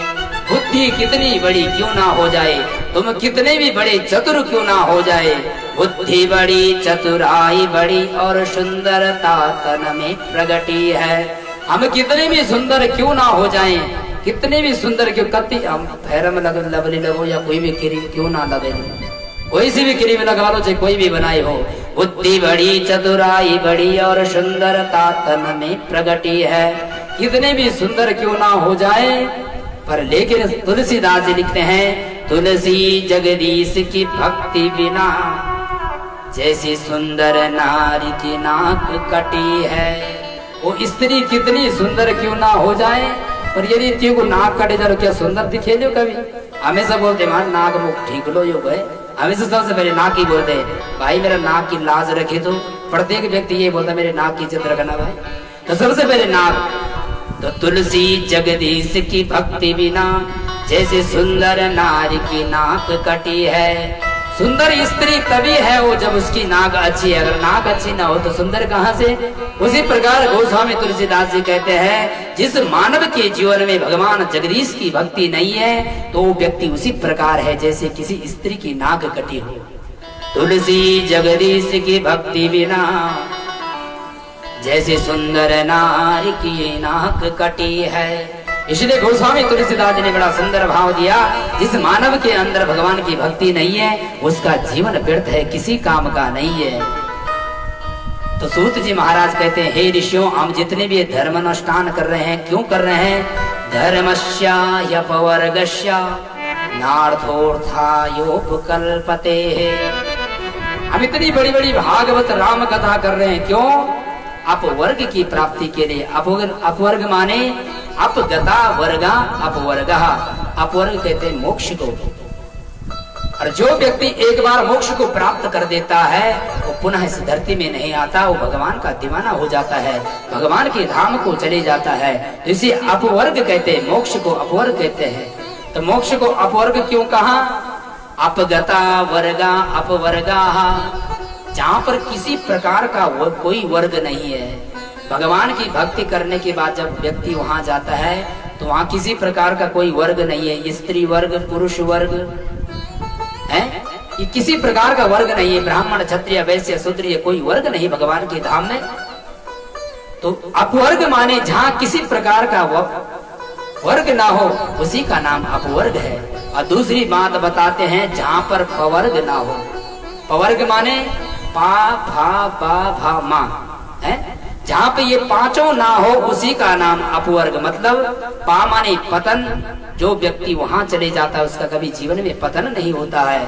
और भा माने फलासा, जिस व्यक्ति की इच्छा होती है अनेक प्रकार की, जब उस धाम में चले जाता है तब उसकी इच्छाएं सारी खत्म हो जाती है, फलाशा खत्म हो जाती है। और बा माने होता है बंधन, जो व्यक्ति संसार के बंधन में फंसा हुआ है जब उस परमात्मा के धाम में जाता है तो बंधन से मुक्त हो जाता है। और भा माने होता है भय, और सबसे ज्यादा जीवन में क्या होता है, भय होता है। तो जब उस परमात्मा के धाम में व्यक्ति जाता है तो भय से क्या होता है, भय से दूर हो जाता है, उसको किसी प्रकार का भय नहीं होता है। और मां माने जो व्यक्ति उस धाम में पहुंच जाता है उस व्यक्ति का जीवन में कभी मरण नहीं होता है। और श्रीमद् भागवत महापुराण की वो व्यक्ति अजर अमर हो जाता है, वो भगवान कृष्ण जैसा हो जाता है। और श्रीमद् भागवत महापुराण की पतन फलासा बंद भय मृत्यु जहां पर नाय, पापा बाभा मारहित सो अपवर्ग कहाय। जहां पर किसी प्रकार का वर्ग नहीं है इसीलिए उसे अपवर्ग कहते हैं। और सूत जी महाराज कहते हैं कि भगवान का भजन या कोई अनुष्ठान या कोई भी कार्य करो तो उतना करना चाहिए जितना शरीर का सामर्थ्य हो, क्योंकि लिखा है शरीर माध्यम खलु धर्म साधनम। पहले शरीर को भी देखना पड़ता है, यदि शरीर स्वस्थ है तभी तो भगवान की भक्ति करेंगे। और कहीं भक्ति के पीछे ऐसे पड़ गए महाराज, बगलवा पड़ोसी ने व्रत लेने नवरात्रों को, और हमारे शरीर को सामर्थ्य है नहीं महाराज कि जब 3 दिन तो मैं भी लो लो महाराज। और व्रत तो हमने 9 दिन का ले दिया शरीर को महाराज, और लेकिन 9 दिन जैसे हुए डॉक्टर के पास भर्ती हो गए तो फायदा क्या उस व्रत का।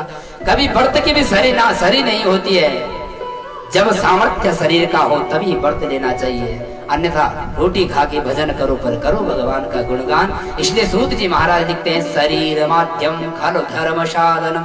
जब शरीर निलल महाराज तो भगवान को धर्म कखन कर सकला, जब शरीर रहेगा तब तो करेंगे कुछ ना कुछ। इसलिए लिखा शरीर माध्यम खलु धर्म साधनम।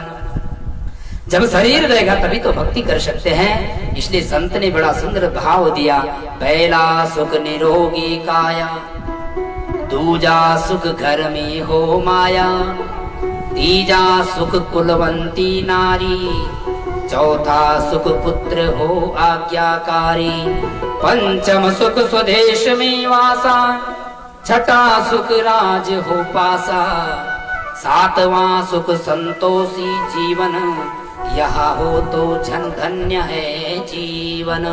यदि ये वस्तु हमारे पास है तो हमारा जीवन धन्य है। पहला सुख निरोगी काया। यदि हमारी निरोगी काया है, शरीर हमारा स्वस्थ है तो व्यक्ति कुछ भी कर सकता है। भगवान से सबसे पहले यही प्रार्थना करनी चाहिए, प्रभु हमको यदि स्वस्थ रखेगा तभी तो हम आपकी भक्ति कर पाएंगे। इसलिए पहला सुख निरोगी काया, दूजा सुख घर में हो माया। दूसरा सुख बताए कि घर में माया, माया माने लक्ष्मी पैसा। यदि घर में पैसा नहीं है तो कहा न कोला महाराज तेरा बड़ा अनुष्ठान तब तो कोला जो भी नौने को तभी कोला जो हमारा केसवर कुछ नोट पाने हो गए। तो पहला सुख निरोगी काया, दूजा सुख घर में हो माया, और तीसरा सुख बताते हैं तीजा सुख कुलवंती नारी। तीसरा सुख सबसे बढ़िया बताया कि सबसे बड़ा सुख क्या है, तीजा सुख कुलवंती नारी। तीसरा सुख है यदि घर में हमारी कुलवती नारी है, पति की सेवा करने वाली है तो वो घर सुखी घर है। तीजा सुख कुलवंती नारी। यही महाराज की नारी प्रत्येक दिन सेवा करते रहो। पुरुष को भी तो कर्तव्य बढ़ दो महाराज, जब कोई की पत्नी की तबीयत खराब हो तो को कर्तव्य बढ़ दो। ऐसा नहीं कि महाराज शास्त्र कह रहे कि पत्नी सेवा करे, ऐसा नहीं है। पति का भी फर्ज है कि जब कभी पत्नी को किसी प्रकार की कोई तकलीफ हो तो वो भी सेवा करे। ये नहीं महाराज ब्याज बोला ना पत्नी ने सेवा करनी पड़ती, ऐसा नहीं है। जब कभी पत्नी के अंदर कभी कोई दुख आए तो दोनों का कर्तव्य है कि पत्नी पति की सेवा करे, पति पत्नी की सेवा करे, वो सेवा है। तो तीजा सुख कुलवंती नारी। तीसरा सुख बताया कुलवंती नारी। कुलवती नारी हो, सेवा करने वाली नारी हो, तो उस घर में लक्ष्मी का वास होता है। क्योंकि लिखा है यस्य पुत्रो वशीभूतो भार्या छंदानुगामिनी, विभवे यस्य संतुष्टि तस्या स्वर्ग एव हि। बड़ा सुंदर भाव दिया। जिस व्यक्ति के पास ये वस्तु है उसके लिए स्वर्ग तो यही है। स्वर्ग को क्या और नहीं, स्वर्ग हमारे लिए यही बन जाता है, नरक भी हमारे लिए यही बन जाता है। जब दुष्ट पुत्र पैदा हो जाता है तो यही हमारे लिए नरक बन जाता है, और जब कोई धर्मात्मा पुत्र हमारा पैदा हो जाता है तो हमारे लिए स्वर्ग यही बन जाता है। इसलिए लिखा है यस्य पुत्रो वशीभूतो वो पुत्र धन्य है जो अपने पिता की बस में है। कैसे? जैसे पिता ने आगे दी, एक गिलास पानी ले जरा, और तुरंत उठ के उसने पानी ला दिया। ये नहीं महाराज तुम खुद जाओ, खुद लिया, तुम तो कुछ वही हो गया, अपना आपने ले सकता, अभी ज्यादा उम्र इतनी हुई तुम्हारी। ऐसा जवाब देने वाला पुत्र ना हो, पुत्र ऐसा हो जो पिता की बस में हो। एक बार आज्ञा दी, यस्य पुत्रो वसीभूतो, एक बार आज्ञा दी, पुत्र मुझे पानी पिलाओ। जैसे पिता घर में आ गए तो पानी पिला दिया, बोलने से पहले पिला दिया, तो वो पुत्र पुत्र है। यस्य पुत्रो वसीभूतो, जिस व्यक्ति के जीवन में पुत्र अपनी आज्ञा में, अपने बंधन में है, उसका जीवन धन्य। और दूसरी बात बताई, भार्या छंदानुगामिनी, जिस व्यक्ति की पत्नी अपने अनुगामिनी, अपने अनुसरण चलने वाली हो। पत्नी को कहा कि महाराज आज भिंडी की सब्जी बनाना, और पत्नी ने बोले महाराज भिंडी रोज रोज खाए क्या है, रोज रोज खाओगे भिंडी की सब्जी, आज ऐसे करो कि आलू आलू खा लो। महाराज छंदानुगामिनी, जैसे पति कहेंगे महाराज मेरे भिंडी ले आई तो भिंडी की सब्जी बना देना। तो भार्या छंदानुगामिनी, छंद के अनुसार चलने वाले हो। पति एक बार आवाज दे कि चाय बना दो जरा, मैं थोड़ा काम से आया हूँ, कहीं पत्नी आवाज दे रही कि तुम्हारा हाथों कुछ होएगी क्या, तुमने सकता बढ़ाई। तो पत्नी को भी सोचना चाहिए, जब कोई कहीं से कमा धमा के आ रहा है तो मेरा भी कर्तव्य है कि चाय पिला दूं। तो भार्या छंदानुगामिनी, छंद के अनुसार अपने अनुसरण चलने वाली पत्नी हो तो वो घर स्वर्ग के समान है। तो भार्या छंदानुगामिनी, जिस घर में पत्नी या पुत्र पिता की बस में होता है वो घर स्वर्ग बन जाता है। एक बार सूरदास जी महाराज के पास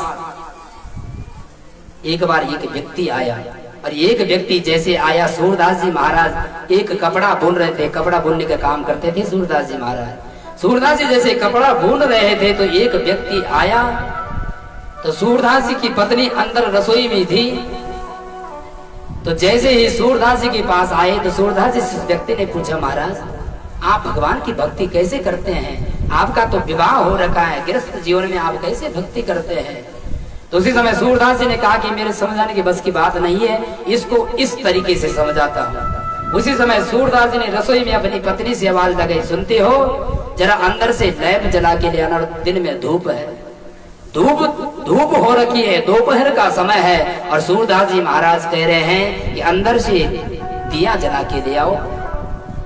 तो जैसे दिया जलाकर ले आए तो पत्नी ने जैसे सुना उसी समय दिया जलाकर ले आई, और जैसे बाहर लाया वैसे जो व्यक्ति बैठा था वो बड़ा आश्चर्यचकित हो गया। इतना दोपहर हो रहा है, इन्होंने अपनी पत्नी को कहा कि लैंप जलाकर ले आओ, इन्होंने ला भी दिया, बड़ी आश्चर्य में पड़ गए। उन्होंने कहा कि महाराज ऐसे कैसे? तो उन्होंने कहा कि महाराज मेरी पत्नी को देखा तुमने, जैसे मैंने आज्ञा की, दिन में दोपहर था, उजाला भी था, और मेरे कहने पे पत्नी ने उजाला होते हुए भी दीपक जलाते हुए ला दिया। तो कहने का तात्पर्य यही है कि पत्नी यदि आज्ञाकारिणी हो गई तो व्यक्ति गृहस्थ जीवन में भी भजन कर सकता है, वो व्यक्ति समझ गया। और आजकल की बात होने महाराज दोपहर का समय में कोई बोलो महाराज वितरण जरा लंप दी जगह बोल तेरा का फुट गिन क्या है, ये दिन का टाइम पर नहीं पे मंगोड़ लगे। तो आजकल की बात होती तो बोलते महाराज तेरा का फुट गिन क्या, तो दिखाने लगे घाम लगे हो और तू लंपे भीतर पटे मंगोड़ लगे। उसी प्रकार से जिस घर में आज्ञाकारिणी पत्नी होती है वो घर स्वर्ग के समान बन जाता है। विभवे यस्य संतुष्टि तस्य स्वर्ग यही वही, उस व्यक्ति के लिए स्वर्ग इसी धरती में बन जाता है। और श्रीमद् भागवत महापुराण की तो व्यक्ति का कर्तव्य क्या है, जीवन का परम लक्ष्य क्या है? जीवन का परम लक्ष्य है जीवस्य तत्व जिज्ञासा नार्थो यस्येह कर्म विहि। जीव का परम लक्ष्य यही है कि उस परम तत्व को हम जान सके। वो परम तत्व क्या है? वदन्ति तत्तत्त्वविदस् तत्त्वं यज्ञानमद्वयम् ब्रह्मेति परमात्मेति भगवान इति शब्दते। सवनकादि ऋषियों ने कहा कि वो परम तत्व क्या है? सूत जी महाराज कहते हैं वदन्ति तत्तत्त्वविदस् तत्त्वं यज्ञानमद्वयम्। सूत जी महाराज कहते वो परम तत्व वही तत्व है ब्रह्मेति परमात्मेति। उस तत्व को कोई ब्रह्म कहता है, कोई परमात्मा कहता है। कोई भगवान कहता है, वो भगवान के नाम अलग अलग रूप में पर है वो परमात्मा एक ही। एकम सदविप्रा बहुधा वदन्ति, वो तत्व एक ही है। चाहे आप शक्ति मानो, दुर्गा मानो, चाहे शिव को मानो, चाहे हनुमान जी को मानो, चाहे कृष्ण को मानो, विष्णु को मानो, है एक ही। जिस प्रकार से आटा होता है, आटे से पूड़ी भी बनती है, पराठे भी बनते हैं और स्वाद बनता है हमारे गढ़वाल में। तो उसी प्रकार से आटे से पूड़ी भी बनती है, रोटी भी बनती है और पराठे भी बनते हैं। पर जिस व्यक्ति को जो पसंद आता है उसी को खाता है ना। कई कई व्यक्ति का पेट में गए शरण महाराज मेरे बस के नहीं पराठो खाऊंगा, मैं तो रोटी खाऊंगा। कोई कोई व्यक्ति तो झगड़ा करते रहते हैं, क्या हुई है आज पराठा बना, जब तो नहीं पता मेरा गए सोड़ो पेट भर। तो उसी प्रकार से आटे से रोटी भी बनती है, पराठा भी बनता है और पूड़ी भी बनती है। तो खाता व्यक्ति वही है जो उसे पसंद होता है, जो उसको पेट को सूट कर जाता है, उसी को खाता है। तो परमात्मा एक ही है, आटे की भांति एक ही है, पर अलग अलग रूप में भगवान अवतार इसलिए लेते हैं कि भक्त मुझे किसी रूप में तो भजें। जब राम को चाहो तो राम को चाहो, कृष्ण को चाहो तो कृष्ण को चाहो, जिस रूप में मुझे भजना है पर भजो तो सही। सूत जी महाराज कहते हैं कि परमात्मा के अनेक रूप है, पर जो भक्त किसी भी रूप का भगवान का ध्यान करता है उस भक्त का कल्याण हो जाता है। सूत जी महाराज कहते हैं, विद्यते हृदय ग्रंथि छिद्यन्ते सर्व संशया जीयन्ते चास्य कर्माणि दृष्ट एवात्मनीश्वरे।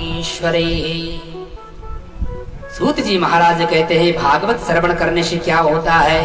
विद्यते हृदय ग्रंथि, हमारे हृदय में जितनी भी ग्रंथियां हैं, काम क्रोध लोभ मोह मात्सर्य छल कपट द्वेष जितने भी हैं, भगवान की कथा श्रवण करके सब नष्ट हो जाते हैं।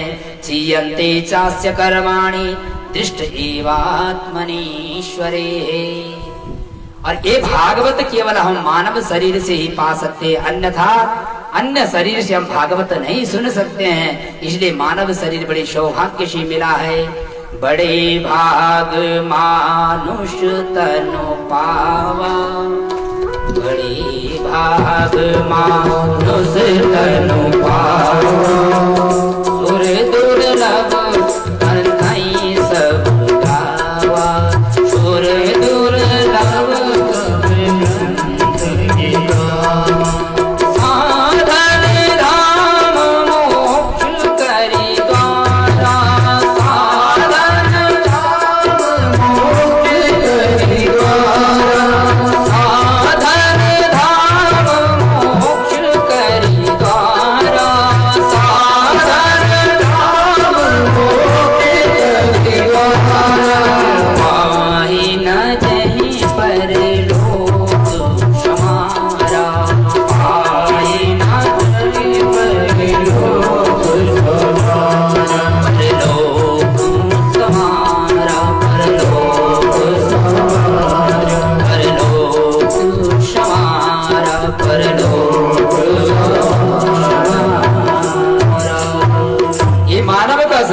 सौभाग्य से मिला है।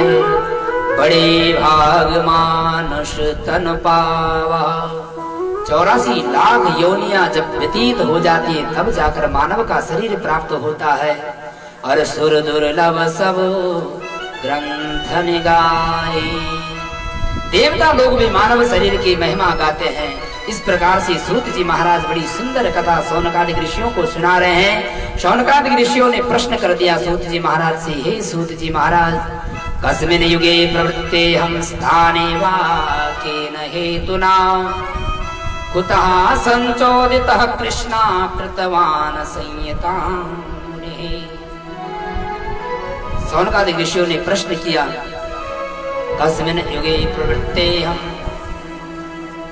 शौनकादिक ऋषि प्रश्न करते हैं, हे सूत जी महाराज, ये श्रीमद् भागवत महापुराण जो बनाया है ये किसने बनाया और कब बनाया और किस काल में इसको बनाया गया।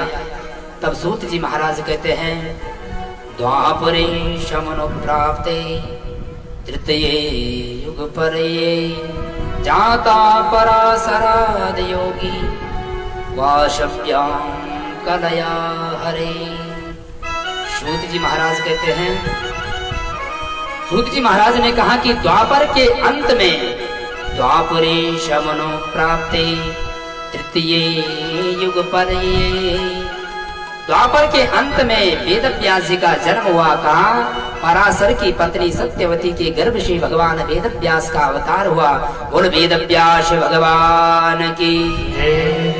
वेद व्यास भगवान का जैसे ही अवतार हुआ तो वेद व्यास जी ने जैसे ही संसार में दृष्टि डालकर देखा तो संसार में जैसे देखा प्रायणाल्पयुषा सभ्या कलावस्मिन् युगे जनाः मंदा सुमंद मतयो मंद भाग्याय पद्रुताः। वेद व्यास जी ने जैसे ही चारों तरफ दृष्टि घुमाकर देखा तो संसार के प्राणियों को देखा तो कैसे देखा? मंदा सुमंद मतयो मंद भाग्याय पद्रुताः। वेद व्यास जी ने जैसे ही चारों तरफ दृष्टि घुमाई तो वेद व्यास जी ने देखा तो संसार के लोग कैसे हो गए हैं, सबकी बुद्धि मंद हो गई है, भाग्य सबके मंद हो चुके हैं। वेद व्यास जी ने देखा कि धरती में सभी की बुद्धि मंद हो चुकी है।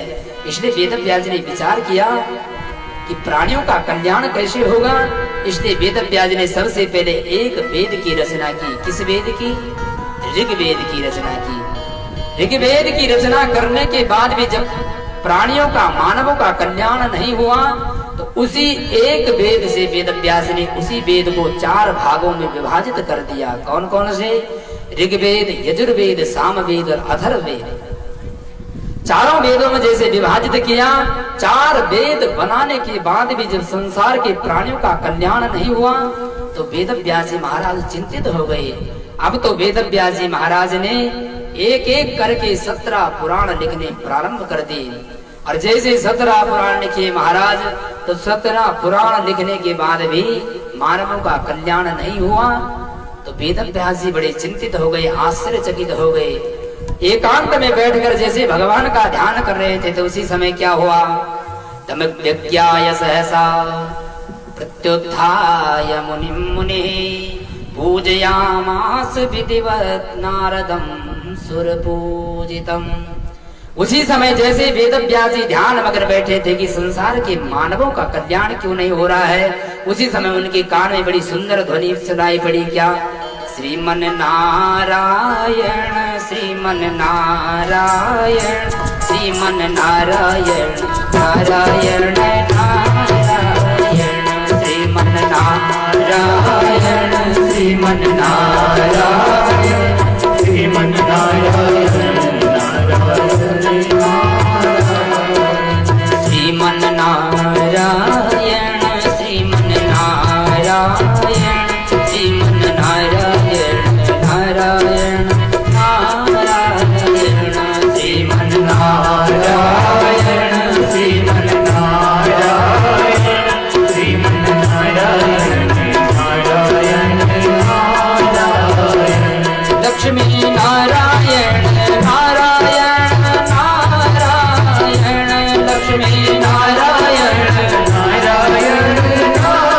नारायण लक्ष्मी नारायण नारायण नारायण लक्ष्मी नारायण नारायण नारायण कृष्ण नारायण कृष्ण नारायण कृष्ण नारायण नारायण नारायण कृष्ण नारायण कृष्ण नारायण गोविंद नारायण नारायण गोविंद नारायण नारायण नारायण गोविंद नारायण नारायण नारायण नारायण बोल लक्ष्मी नारायण भगवान की।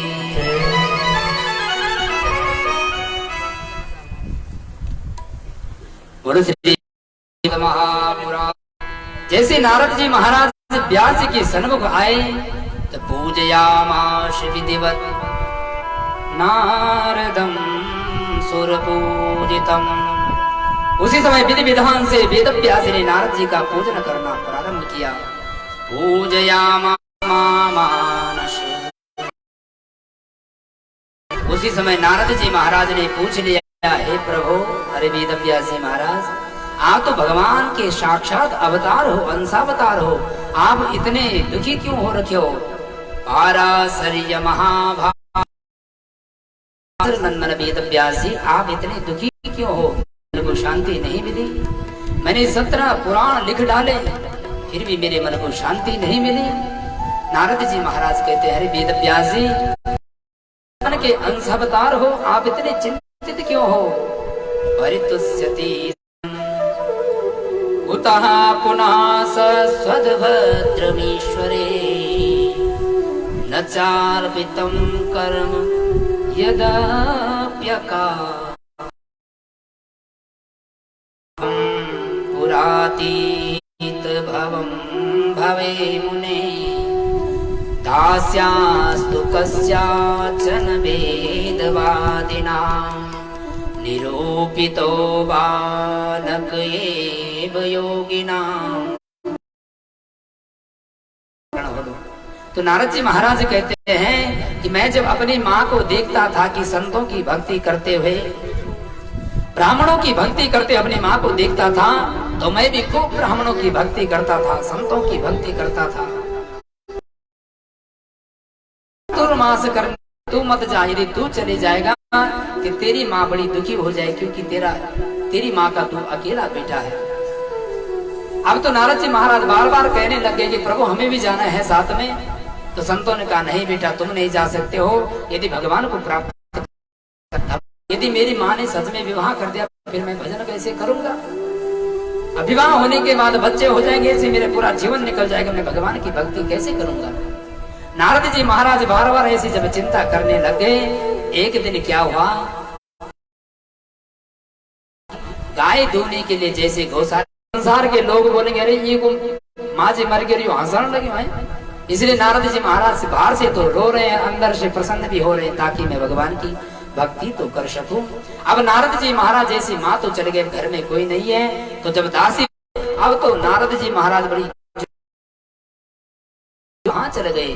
अभी तो आप नारायण रूप में मेरे आगे खड़े थे, अभी कभी कहाँ चले गए? उसी समय भगवान ने कहा कि बेटे, अभी तो परिपूर्ण परिपक्व नहीं हुआ, अभी तो बालक है। अभिपक्व कसायाणाम दुर्दर्शो हम कुयोगिनाम। करते करते भगवान ने संसार का अंत किया, प्रलय आया, पूरा ब्रह्मांड प्रलय में समाहित हो गया। अब पुनः जैसे भगवान ने इस संसार को बनाना, कमल उत्पन्न किया और कमल से ब्रह्मा जी उत्पन्न हुए, और ब्रह्मा जी के मानस पुत्र के रूप जी ध्यान करने लग गए। प्रादेश मात्रम भवता प्रदर्शितम।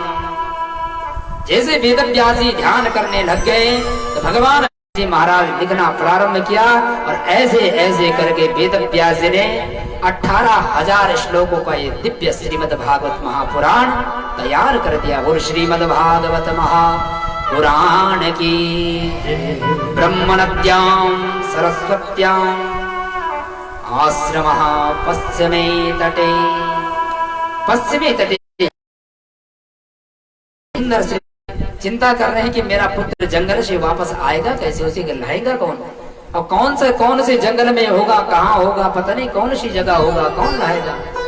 उसी समय वेद व्यास ने विचार किया कि वो कृष्ण का दीवाना है, नारायण का दीवाना है।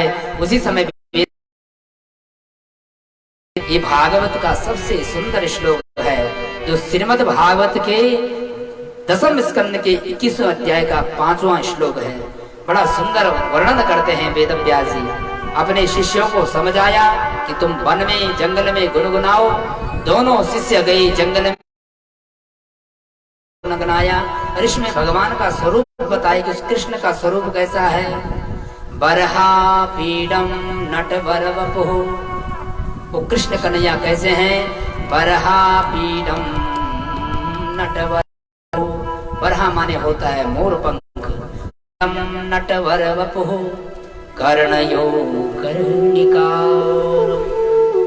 भगवान ने बड़ा सुंदर मोर पंख धारण किया हुआ है, और कर्णयो कर्णिकार।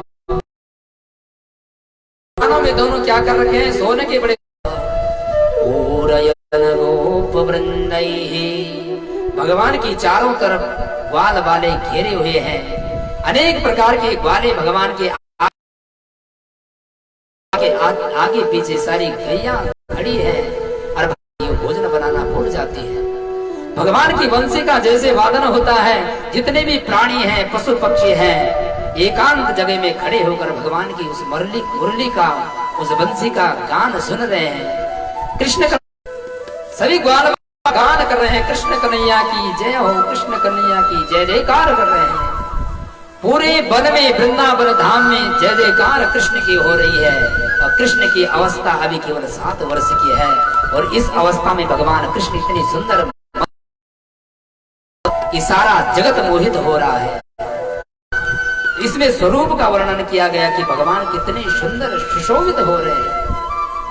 भगवान के सुंदर श्याम सुंदर को, जैसे स्वरूप को सुखदेव जी ने अपने हृदय में देखा तो सुखदेव जी समाधि से, पर सुखदेव जी ने अहो भक्तियं स्तनकालकूटं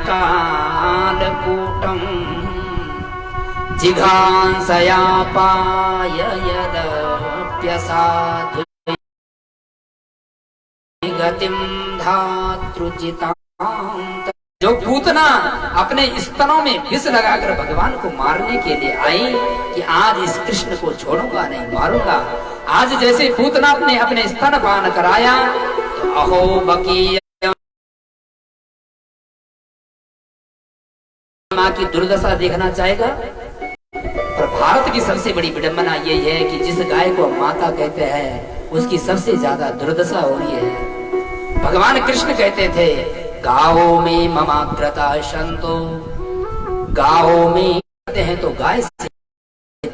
भगवान जब इस धरा धाम में आते तो गौ की रक्षा करने के लिए आते हैं। और याद रखना आप लोग, जी धरती में आप लोग बैठे हो साक्षात गौ। जब ही धरती पर संकट हो तब भी गौ को रूप धारण करेगी देवताओं में जाए।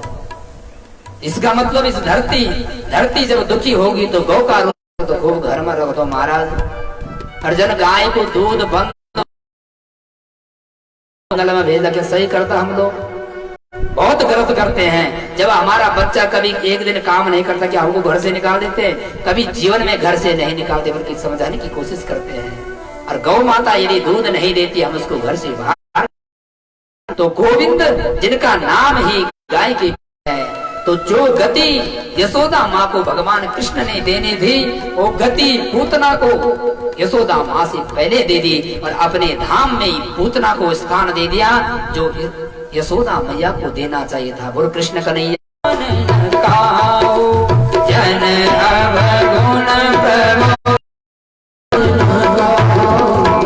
दीन बंधु अति मृदुल स्वभाव, दीन बंधु अति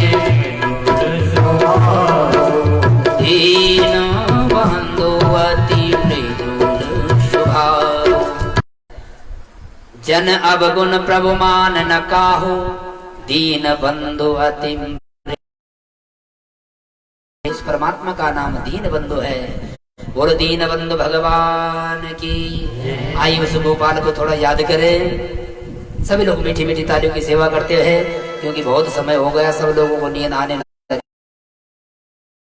कुंभकर्ण की बहन, क्योंकि उसने बोल रखा है भगवान वहां पर मैं प्रवेश कर जाऊंगी। भगवान ने कहा कि एक शर्त है, प्रवेश तो करना, पर जैसे ही मेरे नाम की जयकारा या भजन या कोई कीर्तन होगा तो तुमको वहां से भागना पड़ेगा। इसलिए आप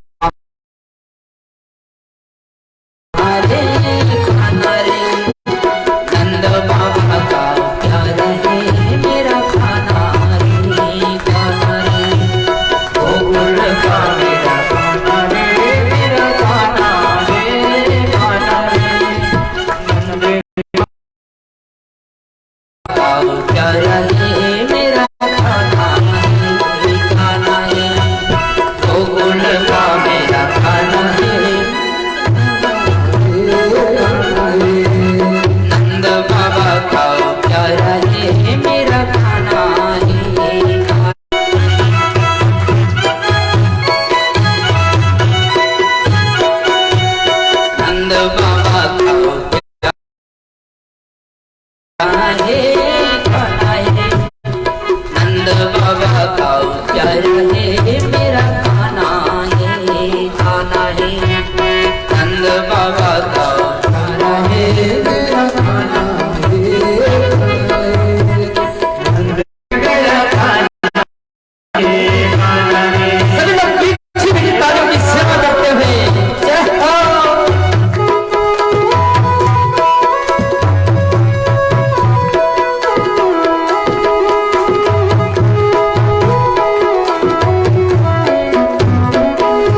रहे मेरा खाना है।